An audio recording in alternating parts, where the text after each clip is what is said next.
Hey everybody, so welcome to Weil Foot and Ankle Institute. We were really hoping that you would be here with us today. That was the intent, that when we had the Chicago meeting, or at least the advanced group was going to be invited to be at Weil Foot and Ankle Institute, see the location, get a tour of everything, meet with our key leaders. COVID kind of got in the way of that. So we're adjusting, we're pivoting, we're gonna figure out something that will hopefully give you a sense of Weil Foot and Ankle Institute. So here we are, we're in front of our building.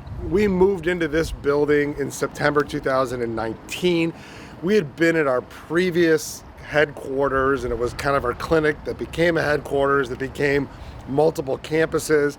My dad moved into that location in 1986, and we were in there. We got a little bigger in that building and a little bit bigger in that building, and eventually we outgrew the building and we were on 2 campuses. And we were looking for a few years for a new landing spot. And during those few years, I wanted to buy a building. I had heard all you guys in Mastermind and friends who had owned buildings, and I'm like, we've paid rent forever. I need to find something to own. And unfortunately, over the course of the few years, we never found the right spot. The things that we looked for either were too expensive or really weren't what we wanted, and I didn't want to sacrifice just to own. So we ended up finding this building. So it ultimately has become our flagship clinic, but it also has become our headquarters. And you're going to get a sense of what all of that means. On the first floor is all patient care. And on the 4th floor is basically our operations centers, our world headquarters, which we're not quite the world yet, but we're our world headquarters in our world. So what I'd like to do today is I'm going to talk a bit about what we are here. Nicole's going to fire me off questions. We're going to do a bunch of questions. I'm going to bring in people so that you can hear from them, those key people in Weil Foot and Ankle Institute that you would have otherwise been meeting with. And we're going to move fast and furiously to get through the entirety of Weil Foot and Ankle Institute today, and hopefully you guys will get a sense of what we are and who we are. So, Nicole, what's our first question? So let's start out with signage, Lil. Someone said, I want my signage in a prime location. In your experience, what is the best place to have signage? Yeah, so signage, one of the things about this building was really important to me is I wanted signage up on the building.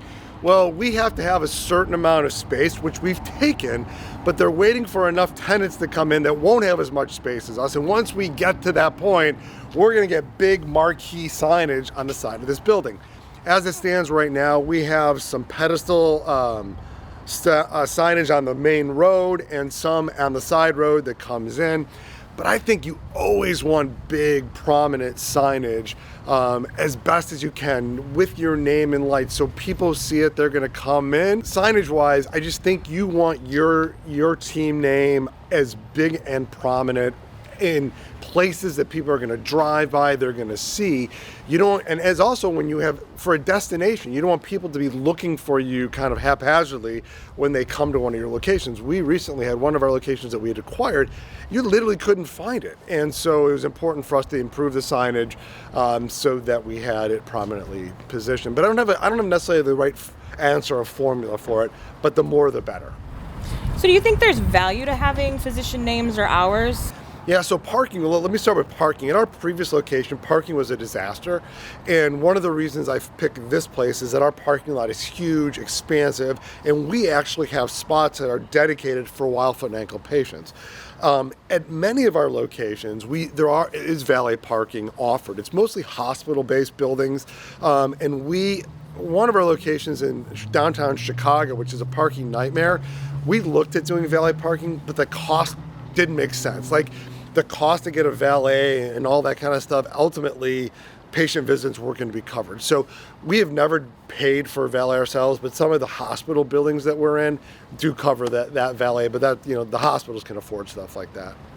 So Lil, the next questions that I have for you are regarding our build out and our office design. So let's head inside. Yeah, let's head inside, and we're going to have Wendy join me, who you guys all know is the brain behind everything.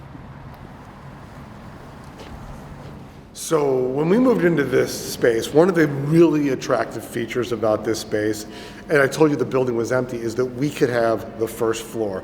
And when I mean we can have the first floor, we dominate the first floor. We have our clinic on this side of the building, and on this side over here, we have our physical therapy. So literally, when you walk into this space, you see Weil Foot and Ankle Institute to your left and to your right. And if you go to the elevators, then you go up from there. But in the first floor, this awesome space here, you see nothing but Weil Foot and Ankle Institute. So let's start. I'm going to move over this way. I'm going to ask Wendy to join me. And we're going to start to talk about some of the concepts about it. So just kind of a little bit of the background. When we decided to come into this space, I needed somebody to be the project manager, and Wendy was nice enough to take over the responsibility of that. Wendy has a lot of experience with build and design in some different areas of our business and our life, and so Wendy came in to do that. So some of the questions that you guys have posed to me, I am not the best person to answer the question, and I brought the best person in. So the first question is, how did we know it was time to relocate our primary office? So how do we know it was time to relocate? It has to do with how tired our old office was.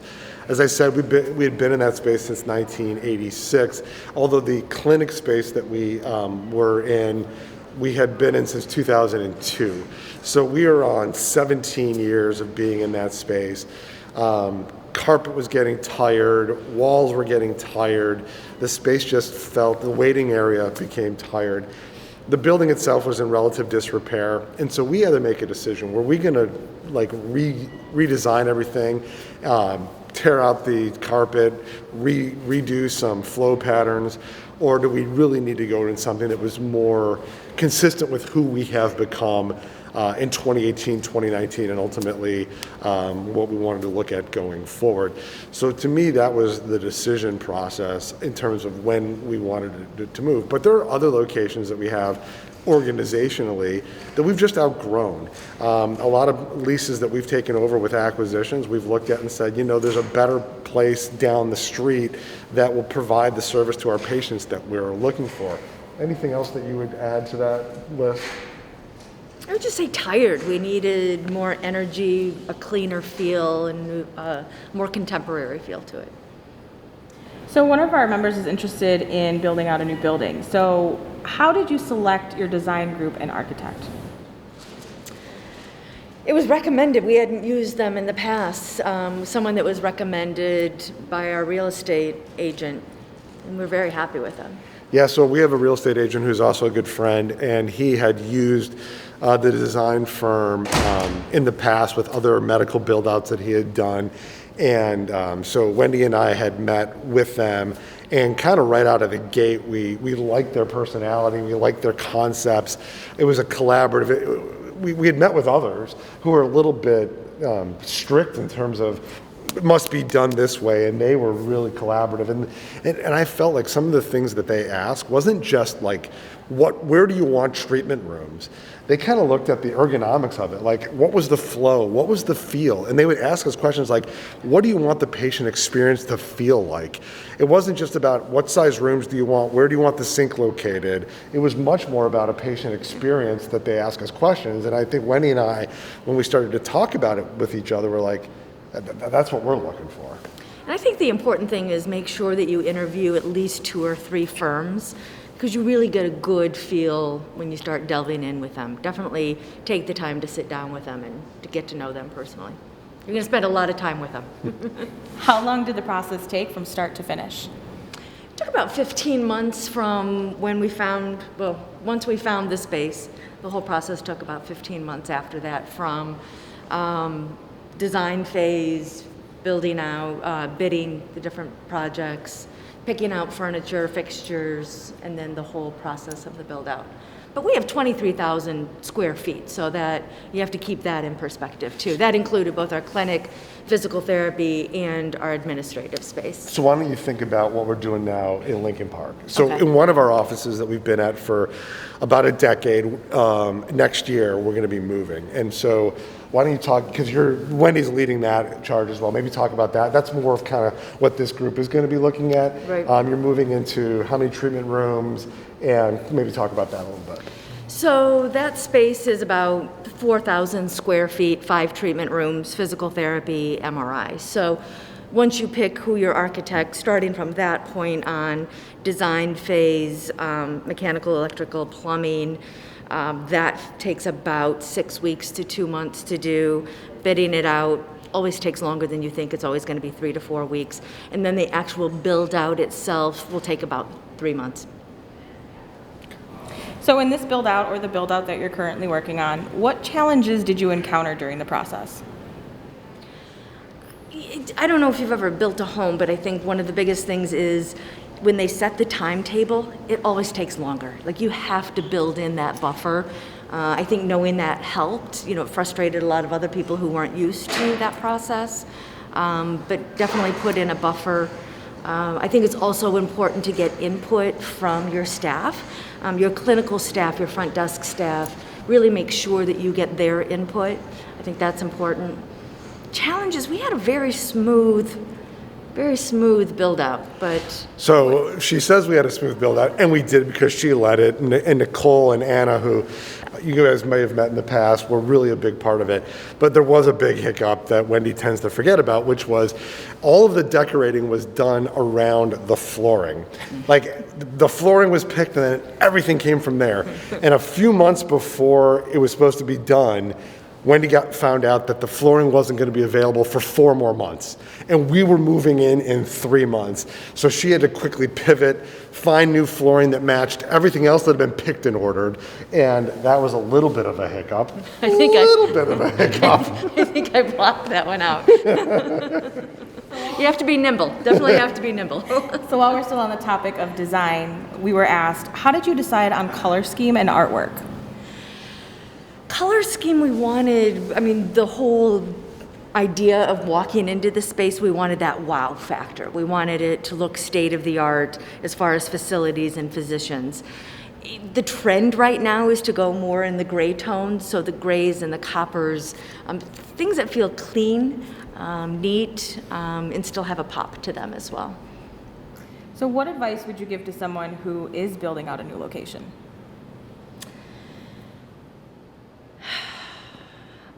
Get input from your staff, from the doctors, from your staff, from the front desk. They have great input. Once you start the design phase, make sure that you're constantly keeping in contact with those people to make sure they feel good about it. Buffer in extra time, like I said, with your timetable. Get to know, make sure there's somebody on your design team that truly understands mechanical, electrical, plumbing. That's so important. I learned a lot, but obviously once you've done it once, have somebody who's proficient in that area, have somebody who's also proficient on your team at understanding architectural drawings, and who's extremely detail-oriented. You have to go through those plans with a fine-tooth comb, because there's so many things that you miss after going again and again. And make sure that you have a good team of people looking through those designs as well. They're so detail-oriented. So some other things that I can think of that I listen more to Wendy than my own idea.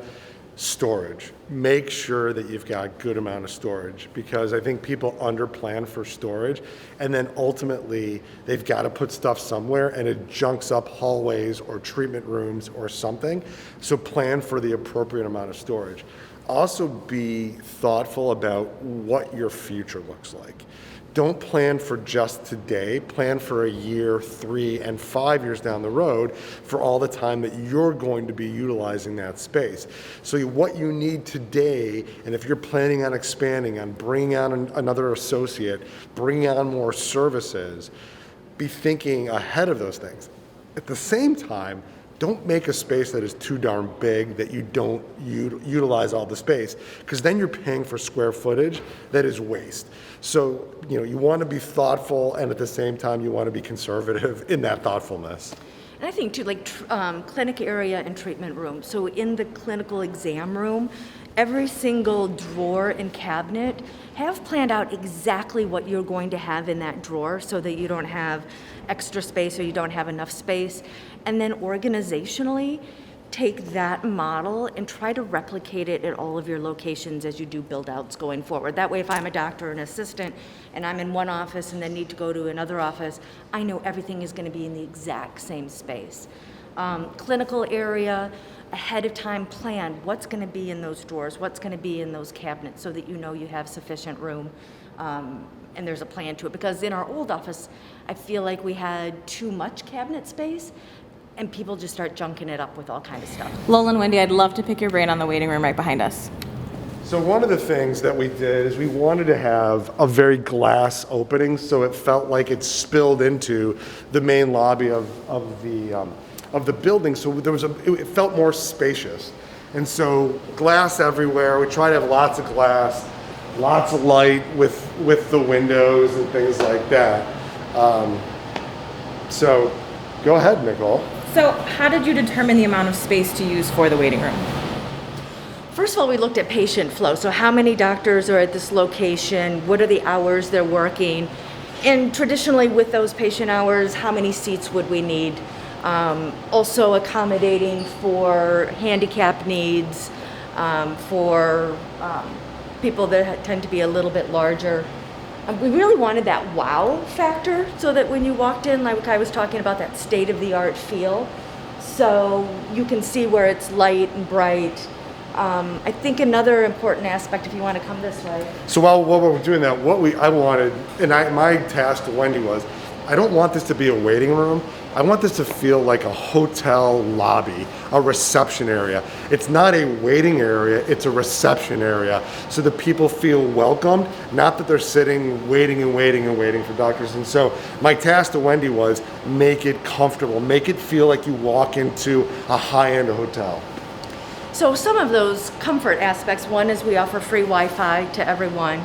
Two, we have a gourmet coffee and water station, or we did, it's not there during COVID right now, but a big, beautiful coffee station to make them feel welcome. On some of the end tables, we have chargers for people's mobile devices, kind of thinking back to those coffee purveyors out of Seattle and the feel that they go for with having their clientele sit there. It's comfortable, so if you do have time that you need to wait, you feel good.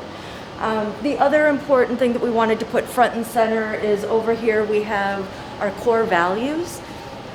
We thought it was important to put front and center so that patients really got to know who are we and what do we stand for, with our values being integrity, trust, excellence, caring, innovation, and tradition. So what do the both of you think about having music playing in the waiting room? I think it's a nice touch, a nice background. It's calming, just making sure that you have music that's appealing to the majority of people is important, just so that you can hear it, but without it being overwhelming as well. So let's talk about the furniture. How did you decide on which furniture to include in our waiting room?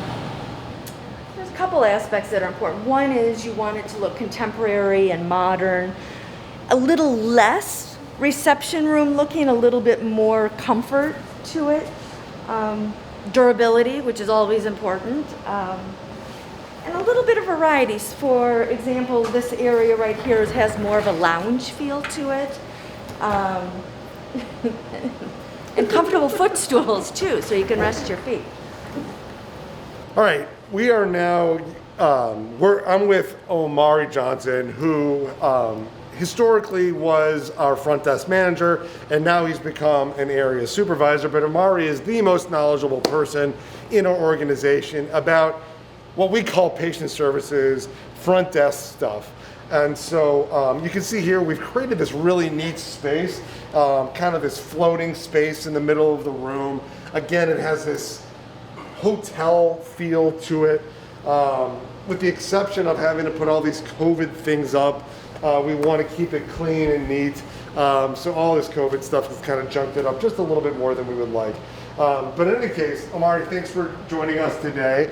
And I'll let Nicole jump into questions about things. So Omari, our members are interested in the technology side of the patient services. So what type of patient interactive devices are currently available?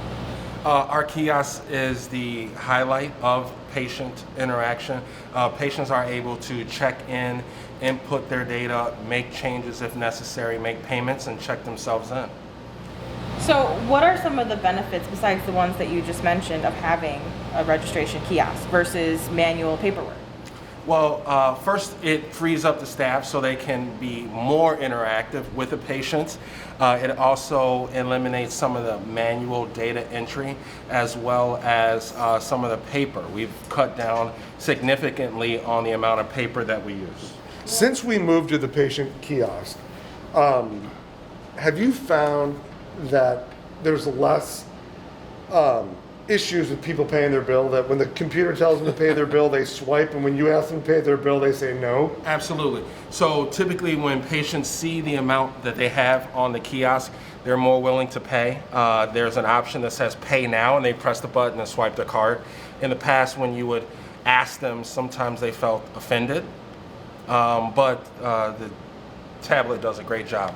So a lot of people, when we did this, and I've heard this from my patient population won't do it. I have an older patient population. Mm-hmm. What has been your experience now over a couple of years of using this kiosk system?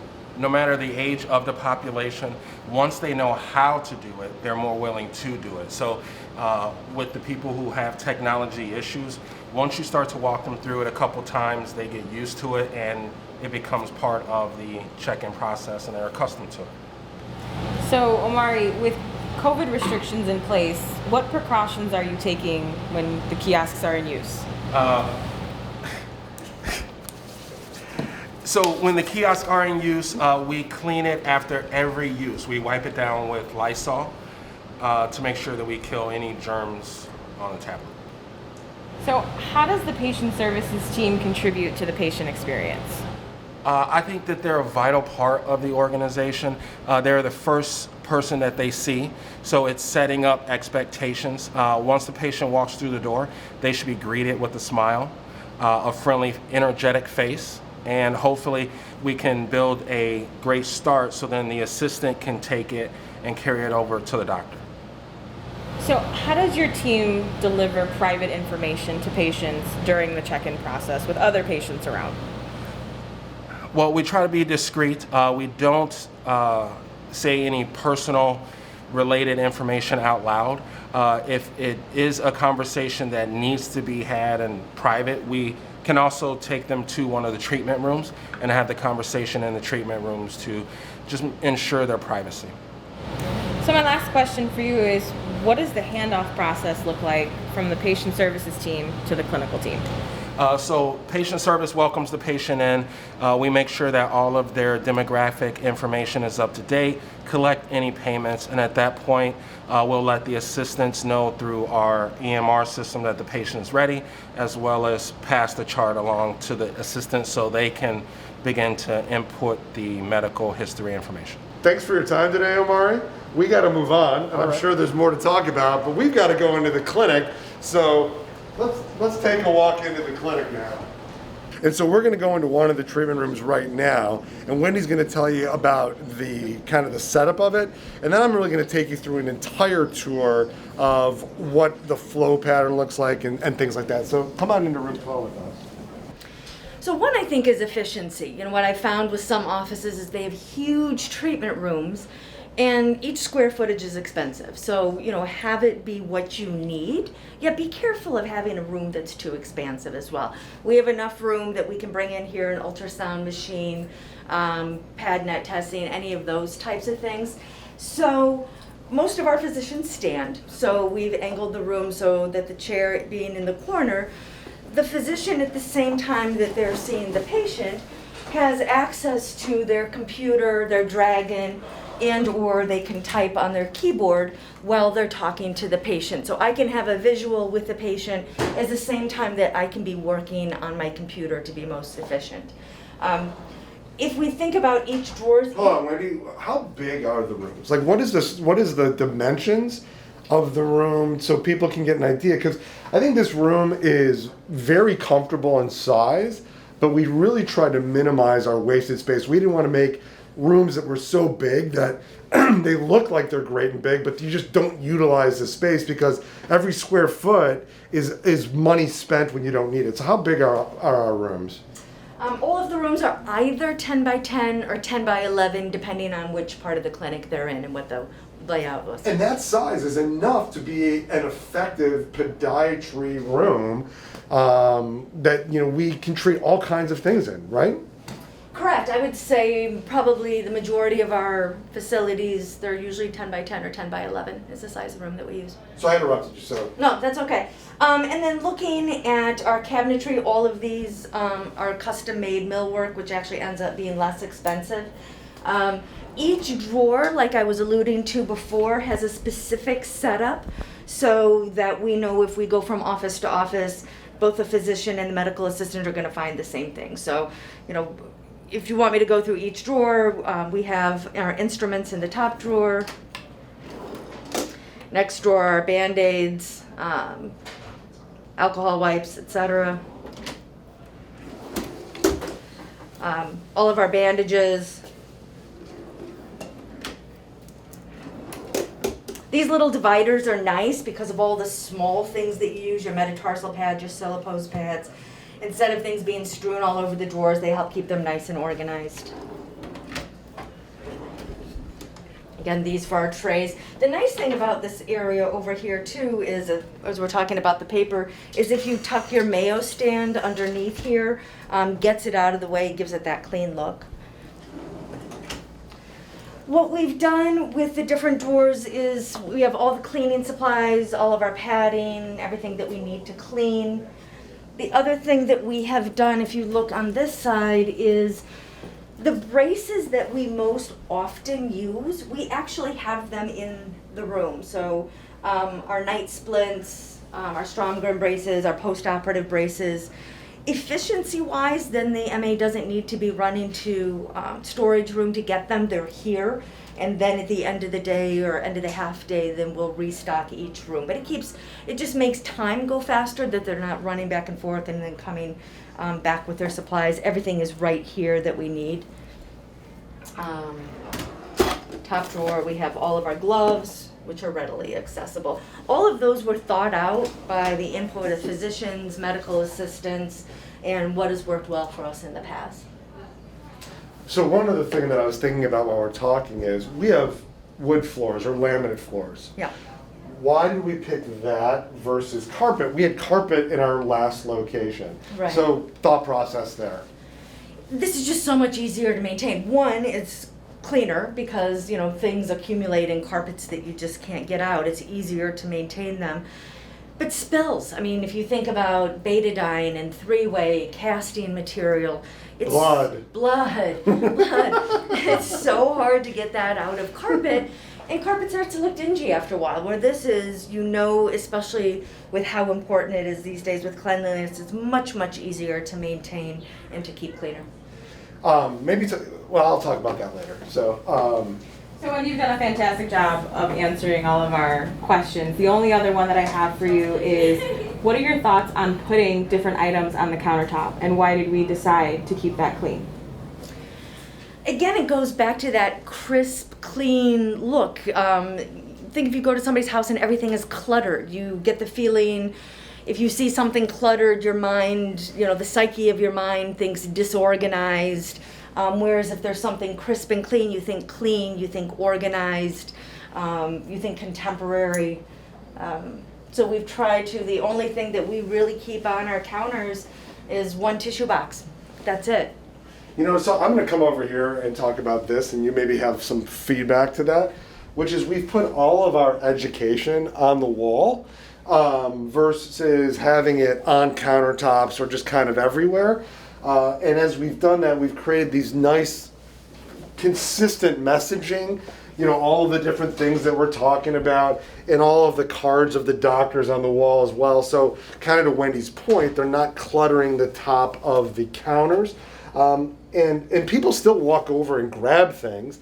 And in fact, it feels a little bit more like it's accessible to patients versus if you've got the top where the doctor works, it may feel a little bit off limits to patients or maybe not the last point, but one of the points I want to pass out is we've created this system on the wall, which is different lights. And so the lights are, blue light is, and I'll show you on the outside. Maybe Mike, if you want to walk out and show the outside for while I'm talking about it. So we've got a blue light right there, a white light, and then red light. And what happens is that blue light means, hey doctor, this is your next room to go into. White light means, I'm doctor, I'm in the room. Red light means I need someone to come in and assist me. And then there's a buzz that occurs at the main nursing desk, which we'll show you in a little bit. But that's the purpose, and that means that the doctor doesn't have to leave the room when they're looking for help. They don't have to open the door and yell, hey Nicole, get in here and help me. But for here, it's I can press a button and I can get somebody to come assist me, and I don't have to look like the bull in the china shop that I am at other times in my life. And maybe in the room, we've got the chair situated. We feel like it's a clean looking chair. It's in the corner. It's nice. This is one of the modern chairs that we bought from Sensor Medica or whatever they are. But we have some other chairs you'll see in other rooms that aren't huge and imposing of the room, and we don't put anything behind the chairs for storage or anything like that. So when people come in, it's a very clean, crisp look, like Wendy talked about. All right, so we are entering really the clinic area. We wanted to create a really good flow. So with a lot of history of different clinics and different styles, and I'm not saying this is the perfect style, but for us it works really well. We created a centralized area for medical assistants. And then we really created a circle of treatment rooms on the periphery and a central area where the medical assistants would be. And so they have their workstations that they can work on here. There's also the buzzer system. When a buzzer goes off, it says what room the buzzer is going off, what room is ready, and where we need to be. So everybody who's sitting here knows exactly, hey, room 7 needs somebody, room 1 needs somebody. But it's been a really efficient way of doing it. So then we've got treatment rooms, and our doctors will work out of 2 or 3 rooms. And I work out of 3 rooms no matter where I am. And I actually think more than 3 rooms is actually doesn't work well for me, because I feel like I'm in a room, there's a next patient's ready in a room, and they're getting a 3rd room ready, and then I can float. If there's 4 rooms, I think it just means that people are sitting in a room longer, and you can't move. You're covering a wider space. Where I think 3 rooms for me, and I'll see pretty typically somewhere between high 20s up to high 30s patients a day. Occasionally, I'll get into the low 40s.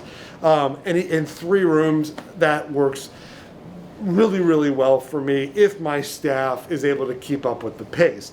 So some other things as we walk around the clinic a bit. This is one of our x-ray areas. We have 2 x-ray areas.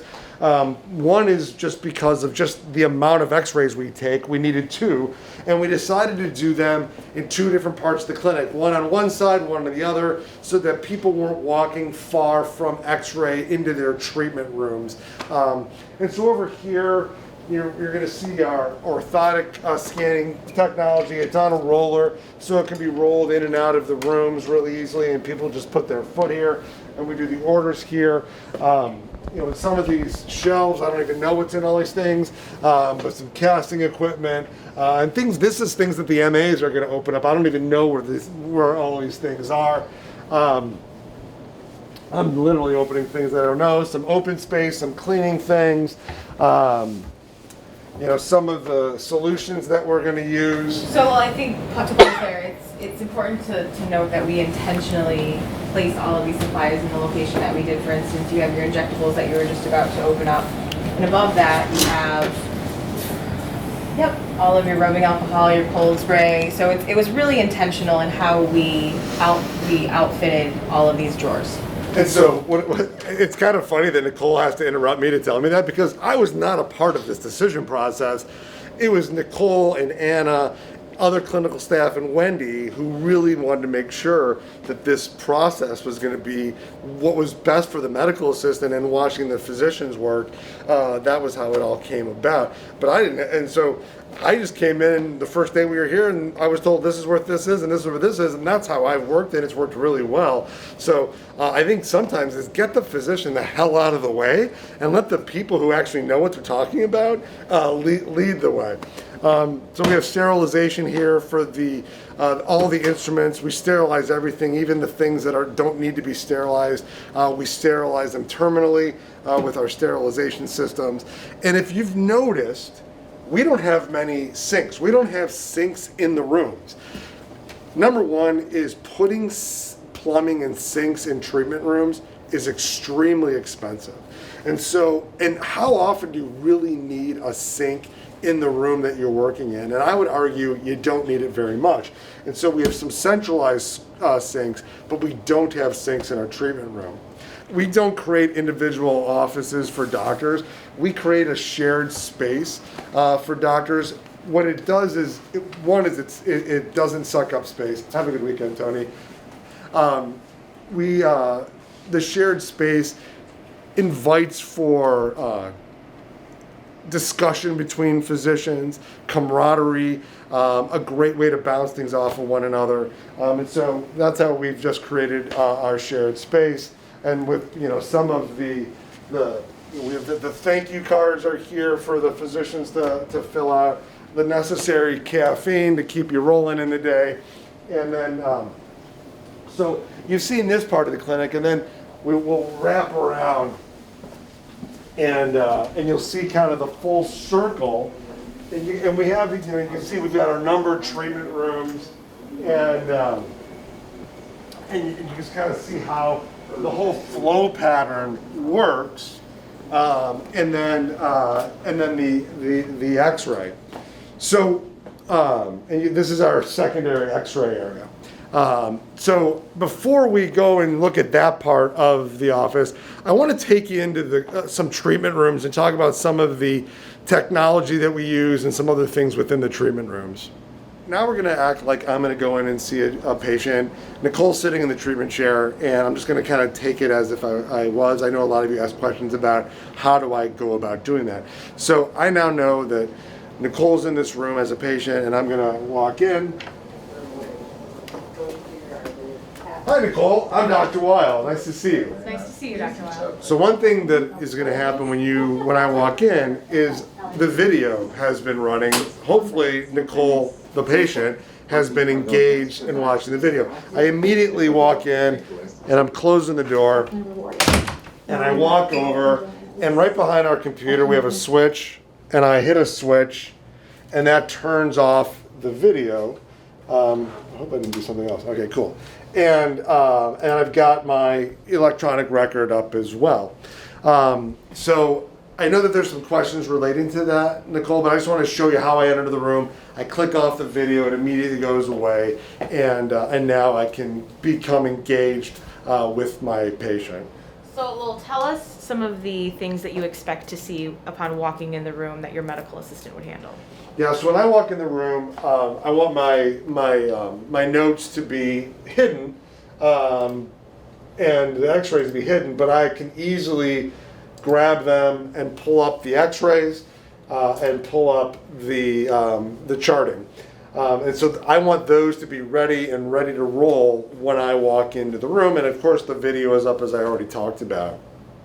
So at what point in your patient visit are you actually documenting? Are you documenting in the room, or are you documenting after the visit at home? What are you doing? Yeah, so what I'm going to do is I'm going to walk into a room. I'm going to get the X-rays, and I'm going to pull up these X-rays. It looks like this is something that somebody brought from another facility that we imported. It doesn't have the quality that we're used to having. And so I pulled up the X-rays. I've scanned the X-rays. Now I'm going to engage with the patient and have a complete examination, take history, do the examination, and recommend treatment. Now during that, I am going to actually project my x-rays onto the screen so the patient can easily see what I'm talking about, and I can point out things and really articulate with the patient what I'm doing. So the entire visit has been about my interaction with the patient or with the x-rays in the patient.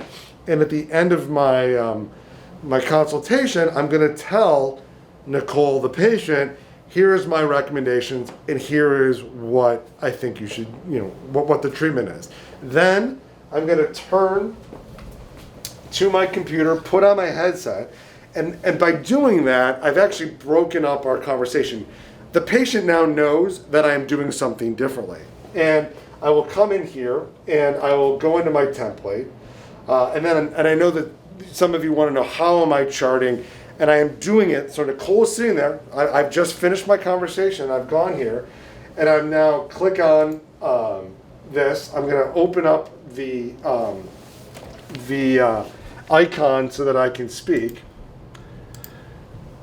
Patient presents today with complaint of pain to the first toe area of both feet, period. She has had bunions for many years and has a strong family history for bunions, period. She has tried different shoe gear and activities without success, period. She has seen a different podiatrist in the past who recommended orthotics, which she tried and did not alleviate her pain. And now she is interested in surgical correction, period. So I'm pausing for a second. So then I finished my HPI. Now I'm going into a templated area of the exam. And so I've got all of my different normals that I've got here. And I'm really just going to go right now into my abnormal. So I'm going to go into the first toe joint area. I'm going to go in there. I'm going to click some range of motions. I'm going to dorsal medial prominence. So this is just me clicking through. And then I'm going to do that on the other foot and dorsal medial prominence, laterally deviated. So this is just a total bunion right here. And then I'm going to go into x-rays. I'm going to go into the first toe joint of the x-rays and pick some IM differentiations. And then I'm going to go back into my voice. So I'm now going to, so that's all template and click driven. I certainly can voice during that if I find the need to add things that aren't part of the templates. And now I'm hallux valgus.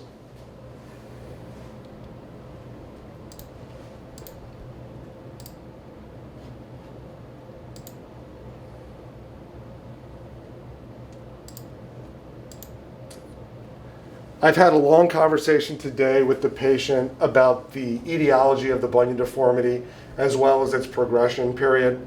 We have talked about different treatment options, including continued conservative care with shoe gear and activity modification, period. We've also talked about surgical considerations, and it is something that she would like to pursue, period. So now I'm going to hit some more templates, but I'm going to click back onto the voice, but you'll see I'm clicking through some templates.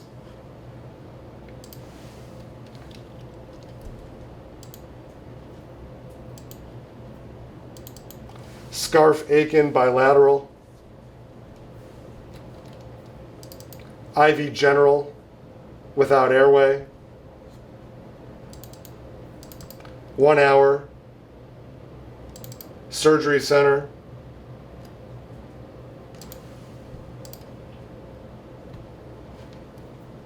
So now I'm turning the voice on and I'm going into billing, and I didn't fully set this up, but so the medical assistant had already loaded the x-rays that they had taken in the billing section, and then I might just come in and pick my E&M.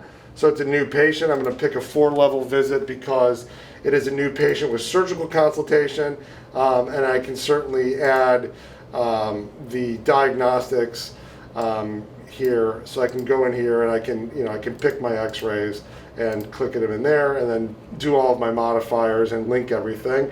And then I'll pick surgery scheduling, and then I am done. And I would then lock my chart, which means that the visit is now done. The visit is done in that I've got my charting done, I've got my billing done, And I've done it in just about 2 to 3, maybe 4 to 5 minutes on a more complicated case, while Nicole, patient, is sitting there listening to me. And the value of that is Nicole heard me say exactly what she told me. She had had a bunion, she had it for this long, she had family history, she tried that. So she hears that I told her exactly what I heard, and she feels good that I'm a good listener. Then I talked about already, we've talked about the plan, I've said it again, she's hearing it a second time. When I'm doing my dictation, I get to a point where I reach over and I press that button, and now a buzzer is going off.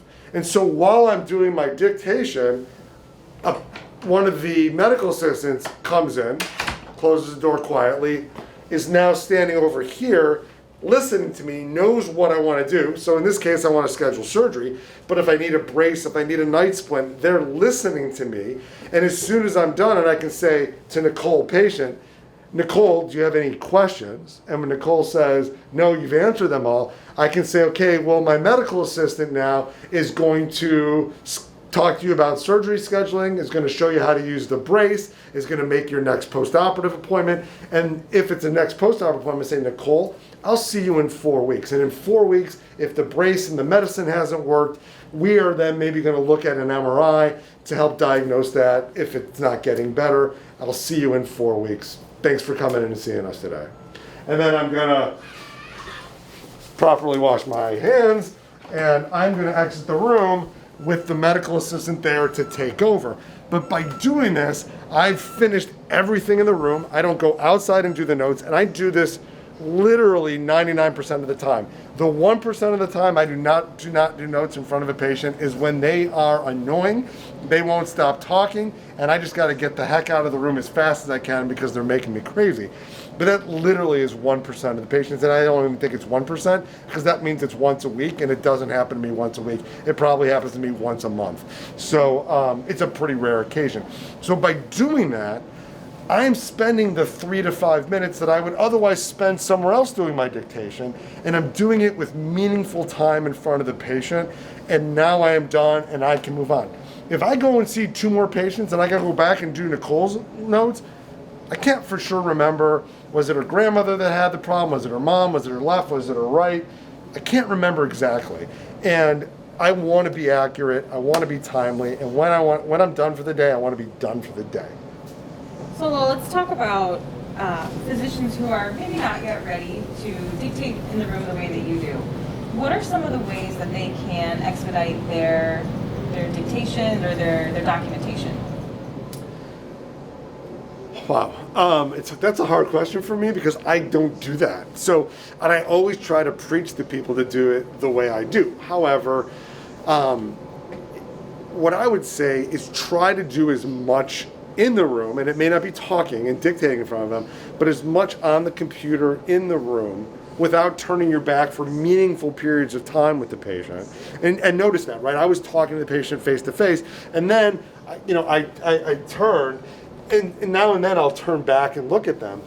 But try to do as much meaningful stuff in the room. Try to create templates. I think that's what the question is Nicole's driving at, is create templates. If every time you're recreating the wheel and you're going through all of the examination each and every time, that is slowing you down. Create your normal and abnormal templates that'll help you move through the process. And you might think, oh God, what a pain in the ass I don't have time to create all these templates. You don't have time not to. Spend the time, all that time after work that you're you're doing your notes, or the weekends you're doing notes. Spend one weekend just making templates, and then it'll free you up for the rest of your life. But also maybe touch on how you leverage your medical assistants to help complete some of your charting. Yeah, so my medical assistants are going to make sure that the review of systems are done, but first the kiosk is going to do it, and then they're going to do it. They're going to do some of the HPI. They're going to put in billing things. They're going to put in templates for me before I walk in a room on things they know I'm going to do. They're going to load injection templates, so regenerative injection templates they're going to load, ultrasound templates they're going to load, procedural templates they're going to load. So a lot of that stuff is preloaded for me, before I go into a room, which is going to just make me more able to communicate with my patient and provide the care and not be so worried about the note-taking portion of it. All right, so we're going to go into a couple different treatment rooms where we've got some of our ancillary technology set up that I know that some of you have been asking about. So we're going to hop from room to room to show you what's going on with those different things. Nicole, what room am I going to? I want to go to 7. I'm going to 7. But it is also very so I'm going to turn the video off when I walk in the room. And then as I walk in the room, I see that we've got the Swift treatment set up.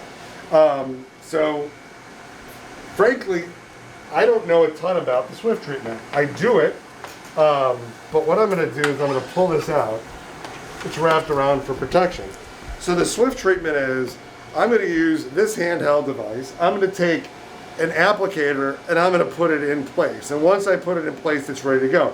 As soon as I engage this, it costs me $150. So I am not going to, I don't know if it's 150, it's something like that.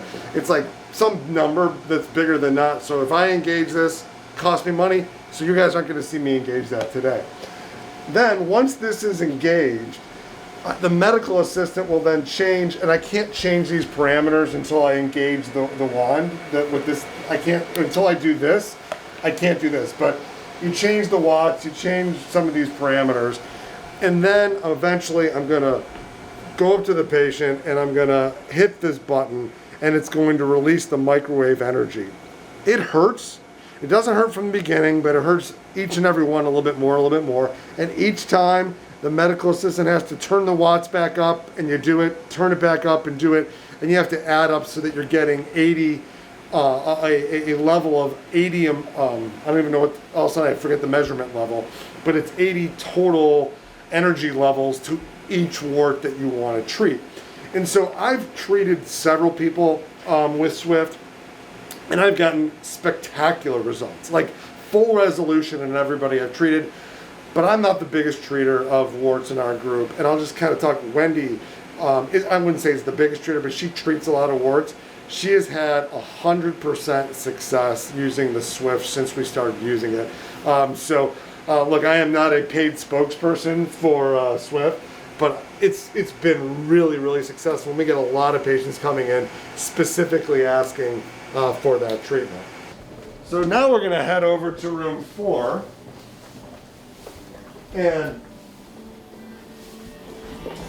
my team has done a great job. The video is on each and every time I walk in.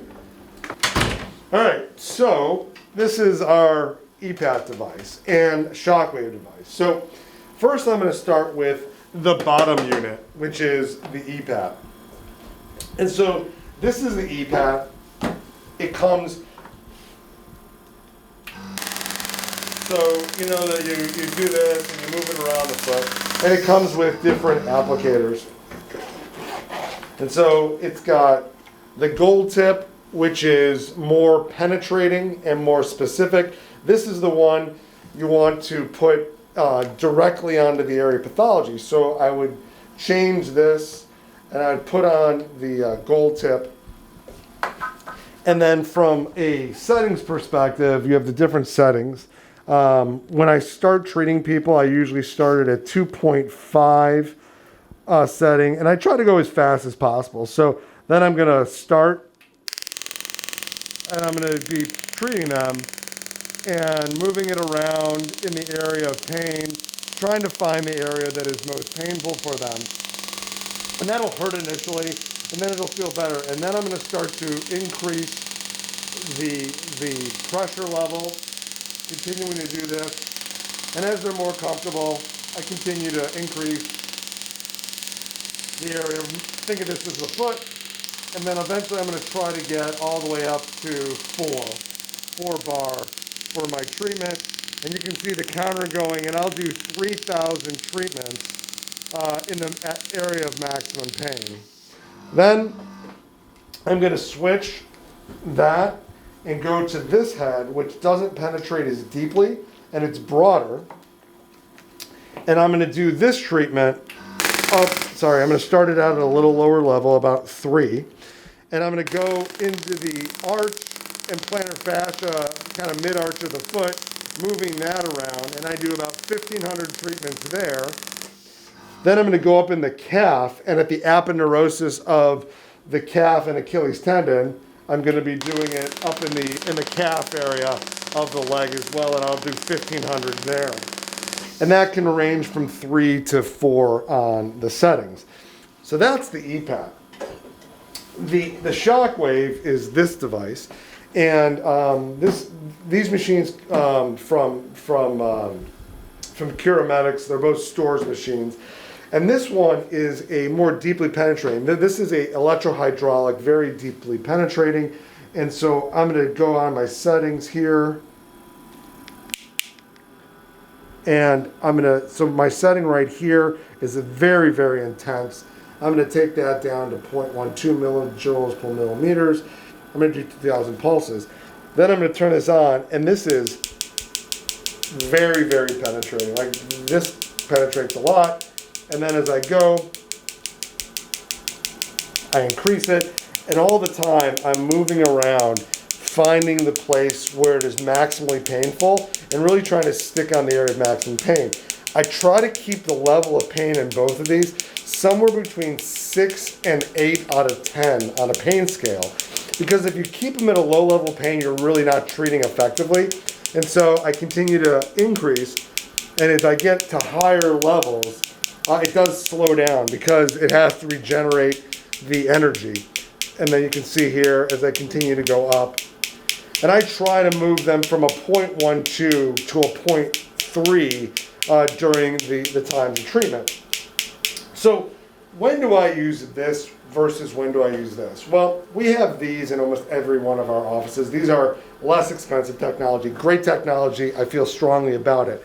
This is a more expensive technology. This is our only office with this technology. And so I use this more often. It only requires 3 treatments, where this one requires 5 treatments. Particularly for Achilles tendon stuff, I think this is better. And I actually will tell people, come to this office if you have an Achilles tendon problem for this. It's not that this won't work for Achilles, I just get better success with this. For plantar fasciitis, I think they're equal. Again, it's just 5 treatments versus 3 treatments. So those are the different ways that I consider utilizing this technology. One of the things I love about treating Shockwave is that I'm seeing people 3 to 5 consecutive weeks, and I'm establishing a relationship with them. While I'm doing the treatment, I'm talking to them about their weekend or their kids or whatever it may be. So I'm creating a personal relationship with them. And I think some of my biggest referrers in my practice have been cash paying Shockwave patients who have gotten the best treatment from me, and we've established this amazing relationship, and they feel phenomenal about me, and they either send people, or if they have a new problem, they come back. And that has absolutely been the #1 practice builder in my career since I started doing Shockwave in February of the year 2000. Talk a little bit more about how you work with your medical assistant.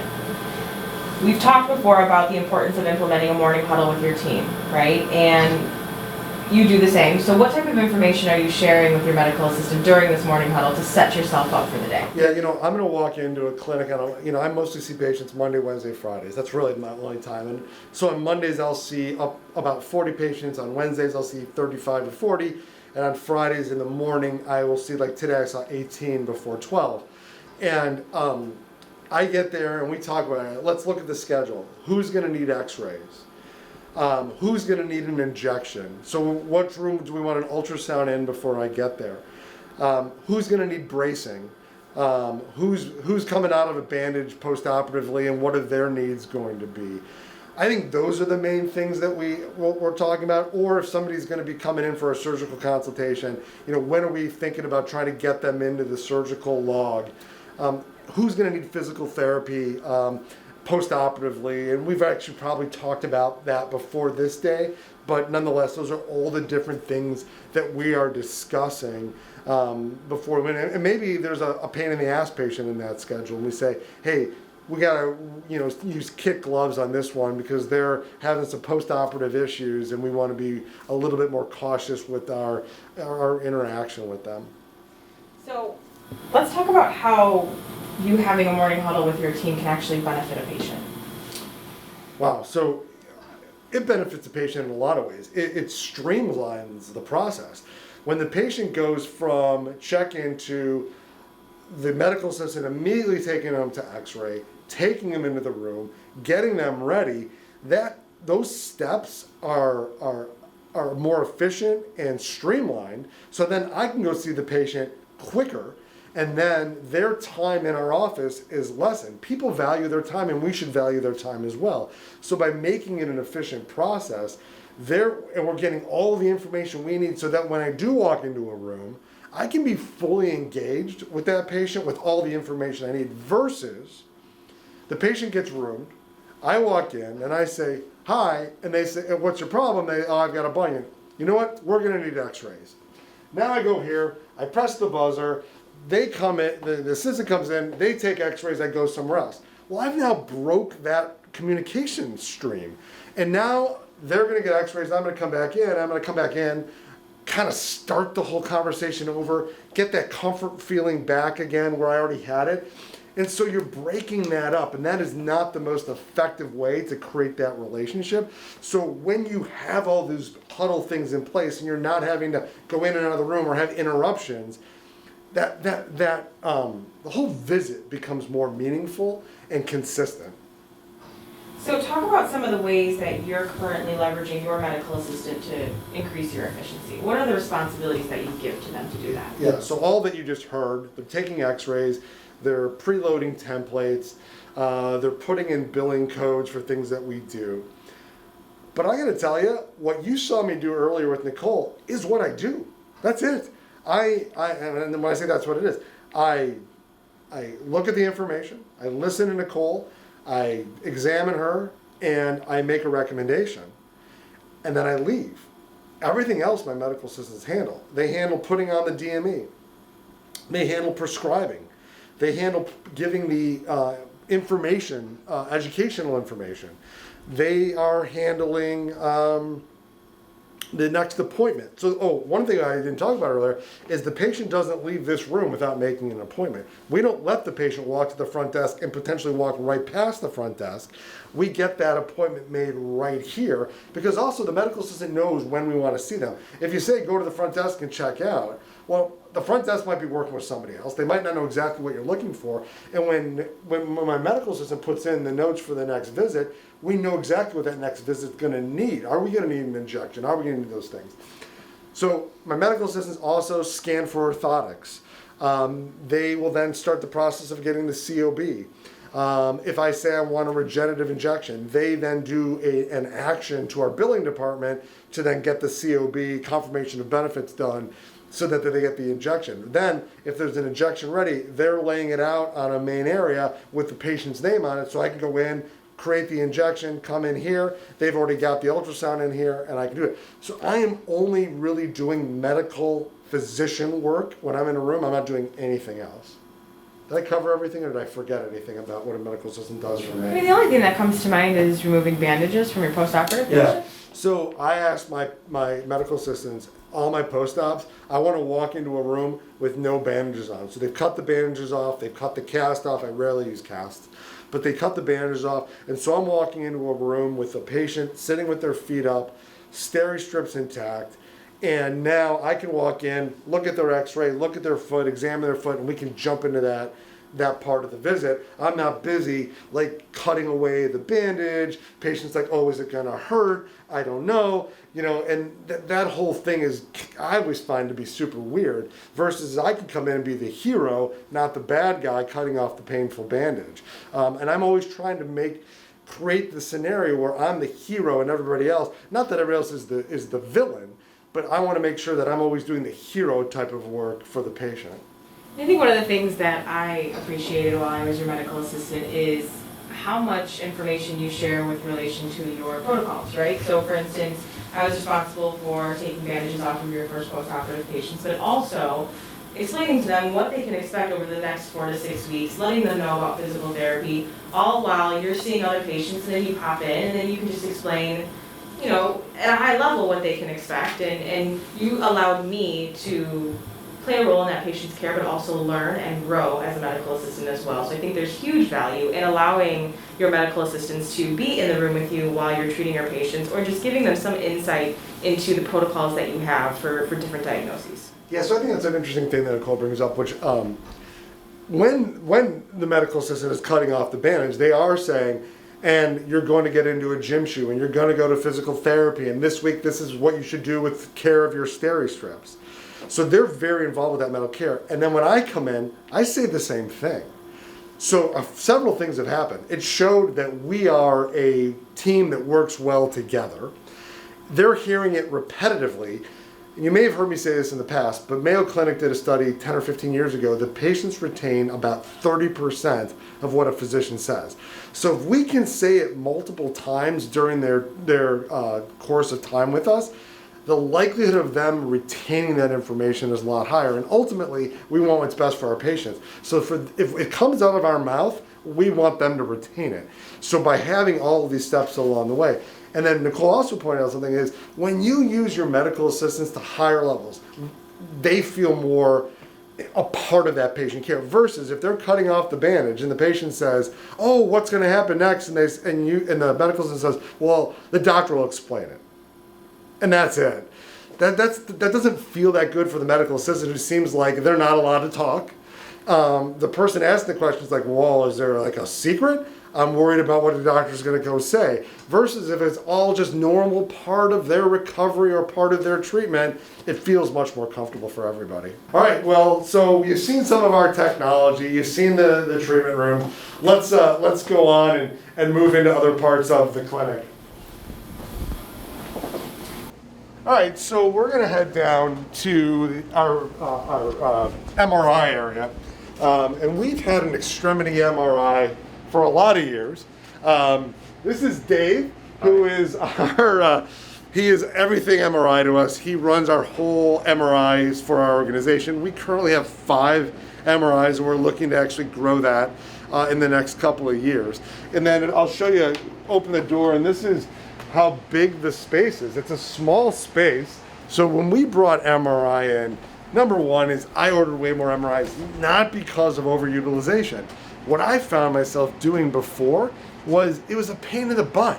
I didn't want to write the order. I didn't want to explain to the patient where they had to go. I didn't want to then call and get the report, have the patient bring the films. And so I ended up just not ordering MRIs as much and just trying to like kind of wing it. And patients weren't happy. People want MRIs. I mean, that's the expectation in 2020. And so when we started doing more MRIs, when we brought it in-house, what I found is patients were happier. I found pathology sooner and more accurately, and it turned into more treatment and frankly more surgery or more high-end treatment like shockwave, regenerative treatments and injections. All those kinds of things dovetailed out of having MRIs. So when you can bring an MRI, you should really think about doing it. Having somebody like Dave, when you do get an MRI, you're going to need somebody like Dave who is going to lead the organization in terms of getting the MRI, because there are certifications that you need to get. There are certifications, yes, and there are experience needed. They have to also maintain their credentials, and you also have to have your facility all accredited now, because once the government mandate is now, once you do Medicare and Medicare cases, you have to be accredited, because the quality is the most important thing. And quality and your personals, the radiologists who are reading, they have to be all accredited by the government agencies.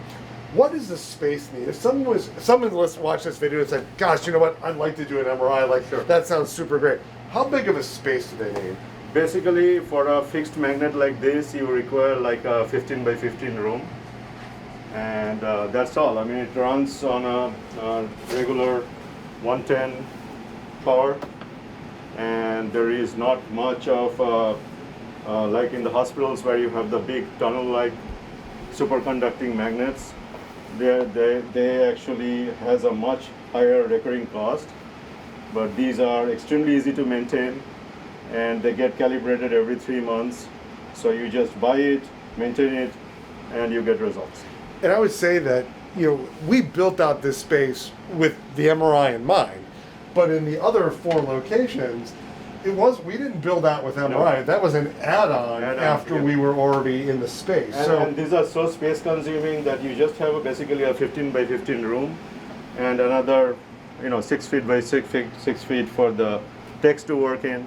You have your extremity MRI facility. Cool. Dave, thank you. Thank you. All right, we're gonna head this direction. So this is our pathology area. And we brought in pathology when we moved into this building. And so we built out this pathology space. It's a little bigger than we need. It was actually we were actually going to manufacture orthotics and braces here, and we pivoted and decided not to do that, and decided to make this our pathology space. So, Jillian, how are you today? Good, how are you? Good. Thanks for joining us. I know that we have some members that are thinking about doing pathology, and I think Nicole's got some questions that maybe you and I, probably you, are better suited to answer. So let's get after it. Sure. Jillian, our members are asking, what needs to be considered when introducing a path lab into a practice? Probably just the need of it. There's a lot of things that cultures really aren't good at detecting, like standard cultures don't detect the fungal elements very well. As I worked in a lab for years, and you'd have negative nail sample after nail sample just because it doesn't grow that well on the medium. So I think having the need for it and having the patients that would have a negative culture naturally. It's probably They volume have it. too, right? I mean, there's a volume. Yeah. You need to do a certain amount of plates or samples at a size to make it cost effective. So maybe give an idea, like when you set up a plate, like how many samples are you doing at a time to make sure that it's worthwhile? So the plates are generally 8 samples a plate. I'm doing an extraction of the DNA now, which max I try to do is 12, just because it gives you a little bit more space. Every space in this isn't full, every space in the centrifuge isn't full. So it gives you a little bit, it's more manageable. So then I usually do a couple of these at a time in a day, and then I take all of those samples and I plate them. So I can plate, 25 samples a day. And how many samples a week are we currently doing? Most weeks, generally 60, if not more. 60 samples a week. And so for someone to think about doing it, you've got to have enough samples to keep this busy. One a day isn't going to do it, right? No. Or they're going to sit on the shelf waiting for 7 more samples to come. So you've got to have enough critical volume in order to do it. And you also want to think, it's not just about volume, it's about appropriate volume. You just don't want to take a sample of everybody that walks in the door because it's a moneymaker. It's got to be the right patient care choice, and you can't just, do it for the sake of making money. So let's say they do have the appropriate volume. How much space is needed to build out a lab? I don't know. I feel like if you took that half of the room behind where you're standing and chopped it off, this would be sufficient space. I have a lot of extra space. That computer I don't really use anymore. But the storage space, like these cabinets or these shelves, are very handy to have all of your supplies up and out of the way so they're not on the countertop. Yeah. I mean, the only other question that our members had is, what type of specimens are we currently accepting in the lab? Just nails as of right now. I know wounds are on the horizon. Yeah, so wounds are on the horizon. One of the reasons we haven't done wounds yet is because we're trying to understand how many wounds a week we would get to make it worthwhile. And as we continue to grow, we feel like we're at a place that we can start to do wounds. Because wounds can't just sit and wait, right? You can't, that's time sensitive, right? If you culture a wound on Monday, you can't wait till the following Monday or Wednesday for those results. So we had to make sure that we had a critical mass on a daily basis that would provide that timely, important information. Mm-hmm. Yeah. All right. Jillian, thank you so much You're for welcome. spending some time with us. We are off to our next area. All right. So you've seen the clinic, you've seen the MRI and the pathology lab. So typically, kind of taking a slight diversion, our patient flow at this point would be, all right, we're releasing a patient from one of the clinic rooms, and as we release the patient from the clinic room, our medical assistant's going to be escorting them into our retail space. You know, we all talk about it, it's the Disneyland approach, where we want them to be walking through retail on their way out. And so typically, like what I'll do is I will talk about, hey, to the patient, I want you to get a pair of arch supports, and my medical assistant's going to walk you over to the retail area, and then the retail people are going to help you, with that. They're going to get here, and the retail people are going to help them with that and suggest one of the other many things. And frankly, I'm probably telling them I want this, this, and this, and they're going to come and purchase. But by walking them through, it's more likely that they're going to actually do the purchase. And again, you don't have to have a space like this. It can be in your waiting area, which is what we have in many of our locations. And one of the locations that's our most profitable retail space is not this one. This is not our most profitable. Our most profitable retail space is in another office that I go to, where we have kind of a wall setting, and it's not as costly for us to run, but it's the most profitable. So our retail manager is Penny Amarantos. She couldn't be here today, so we talked to her earlier in the week. So, hey, I'm with Penny Amarantos, who is our retail manager, and Penny has been running our retail since 2014. You might recognize the last name, Amarantos. Greg, my partner Greg, who many of you know, it's his wife Penny. And prior to joining Weil Ankle, Penny had a retail store right next to Greg's office. And then when she came in with us, or when Greg came in with us, Penny and I had talked for years about doing more with our retail than we had before. Prior to that, we were actually doing everything online, and we weren't doing anything in the office. And so then Penny brought things in office. And so since 2014, we've grown and grown and grown. And now we're 21 of our 23 locations, 19 of our 21 locations in Chicagoland. We currently have retail. This is our biggest retail space, which you'll see more of. But thank you for joining us today. Well, thank you for having me. We had a bunch of different questions from our members, a lot of common ones as well. So one of the questions that we have is, why invest the time and the money to set up a retail division?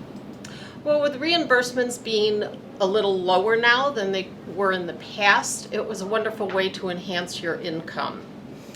You can expect to have about a 40% to maybe a 45% return on your investments. Yeah, so for me, it's, even if you're break even, it may be worthwhile because you are keeping your patients kind of in your organization and providing them with the things that you think are better than if they go on Amazon or down the street or whatever. So it's about patient care and patient outcomes. And then if you can make it profitable in a way that is more meaningful, well then it's even bigger upside. So what we're finding is, with inventory and things like that, our profit margin is around 20% per year on our investment, and it took some years for us to get there. But any dollar that we make is, I think, is valuable. And again, we're creating the best choices for the doctors, and some of those choices came with Penny and I looking at things, other doctors bringing it up, and like FABI meeting at the FABI event. A lot of the companies that we've ended up picking have been coming to the FABI event, or we've asked them to come to the FABI event because we've had such good success and relationships with them. So another question is, how do I know if I have the appropriate space for retail? Well, you need to determine how you're going to display your merchandise and where you're going to put it. You also have to have a spot for your back stock for your inventory. As in terms of square footage, you really don't need a whole lot of space. Some of our smaller locations, we just have a slat wall up and the merchandise showing. So in terms of space, you don't need a ton of it. You just... Yeah, so what's interesting is you're seeing this beautiful big space here, which is a showpiece. But interestingly, we have, as I said, 19 locations who are way smaller. You know, there are small offices, 3 and 4 treatment room offices that we have retail space in the waiting room. You know, Penny has created a wall space or a corner and a nook or niche where the retail is. And yes, not all these products are offered in those locations, but the ones that those doctors feel great about recommending are there. And we've actually had some of our highest profit margins in those offices. So it's not maybe the highest revenue, but in terms of profit margin, those spaces can end up being some of the more attractive bottom line than a big space with lots of stuff sitting on your shelf. So don't be feeling like you need a huge space.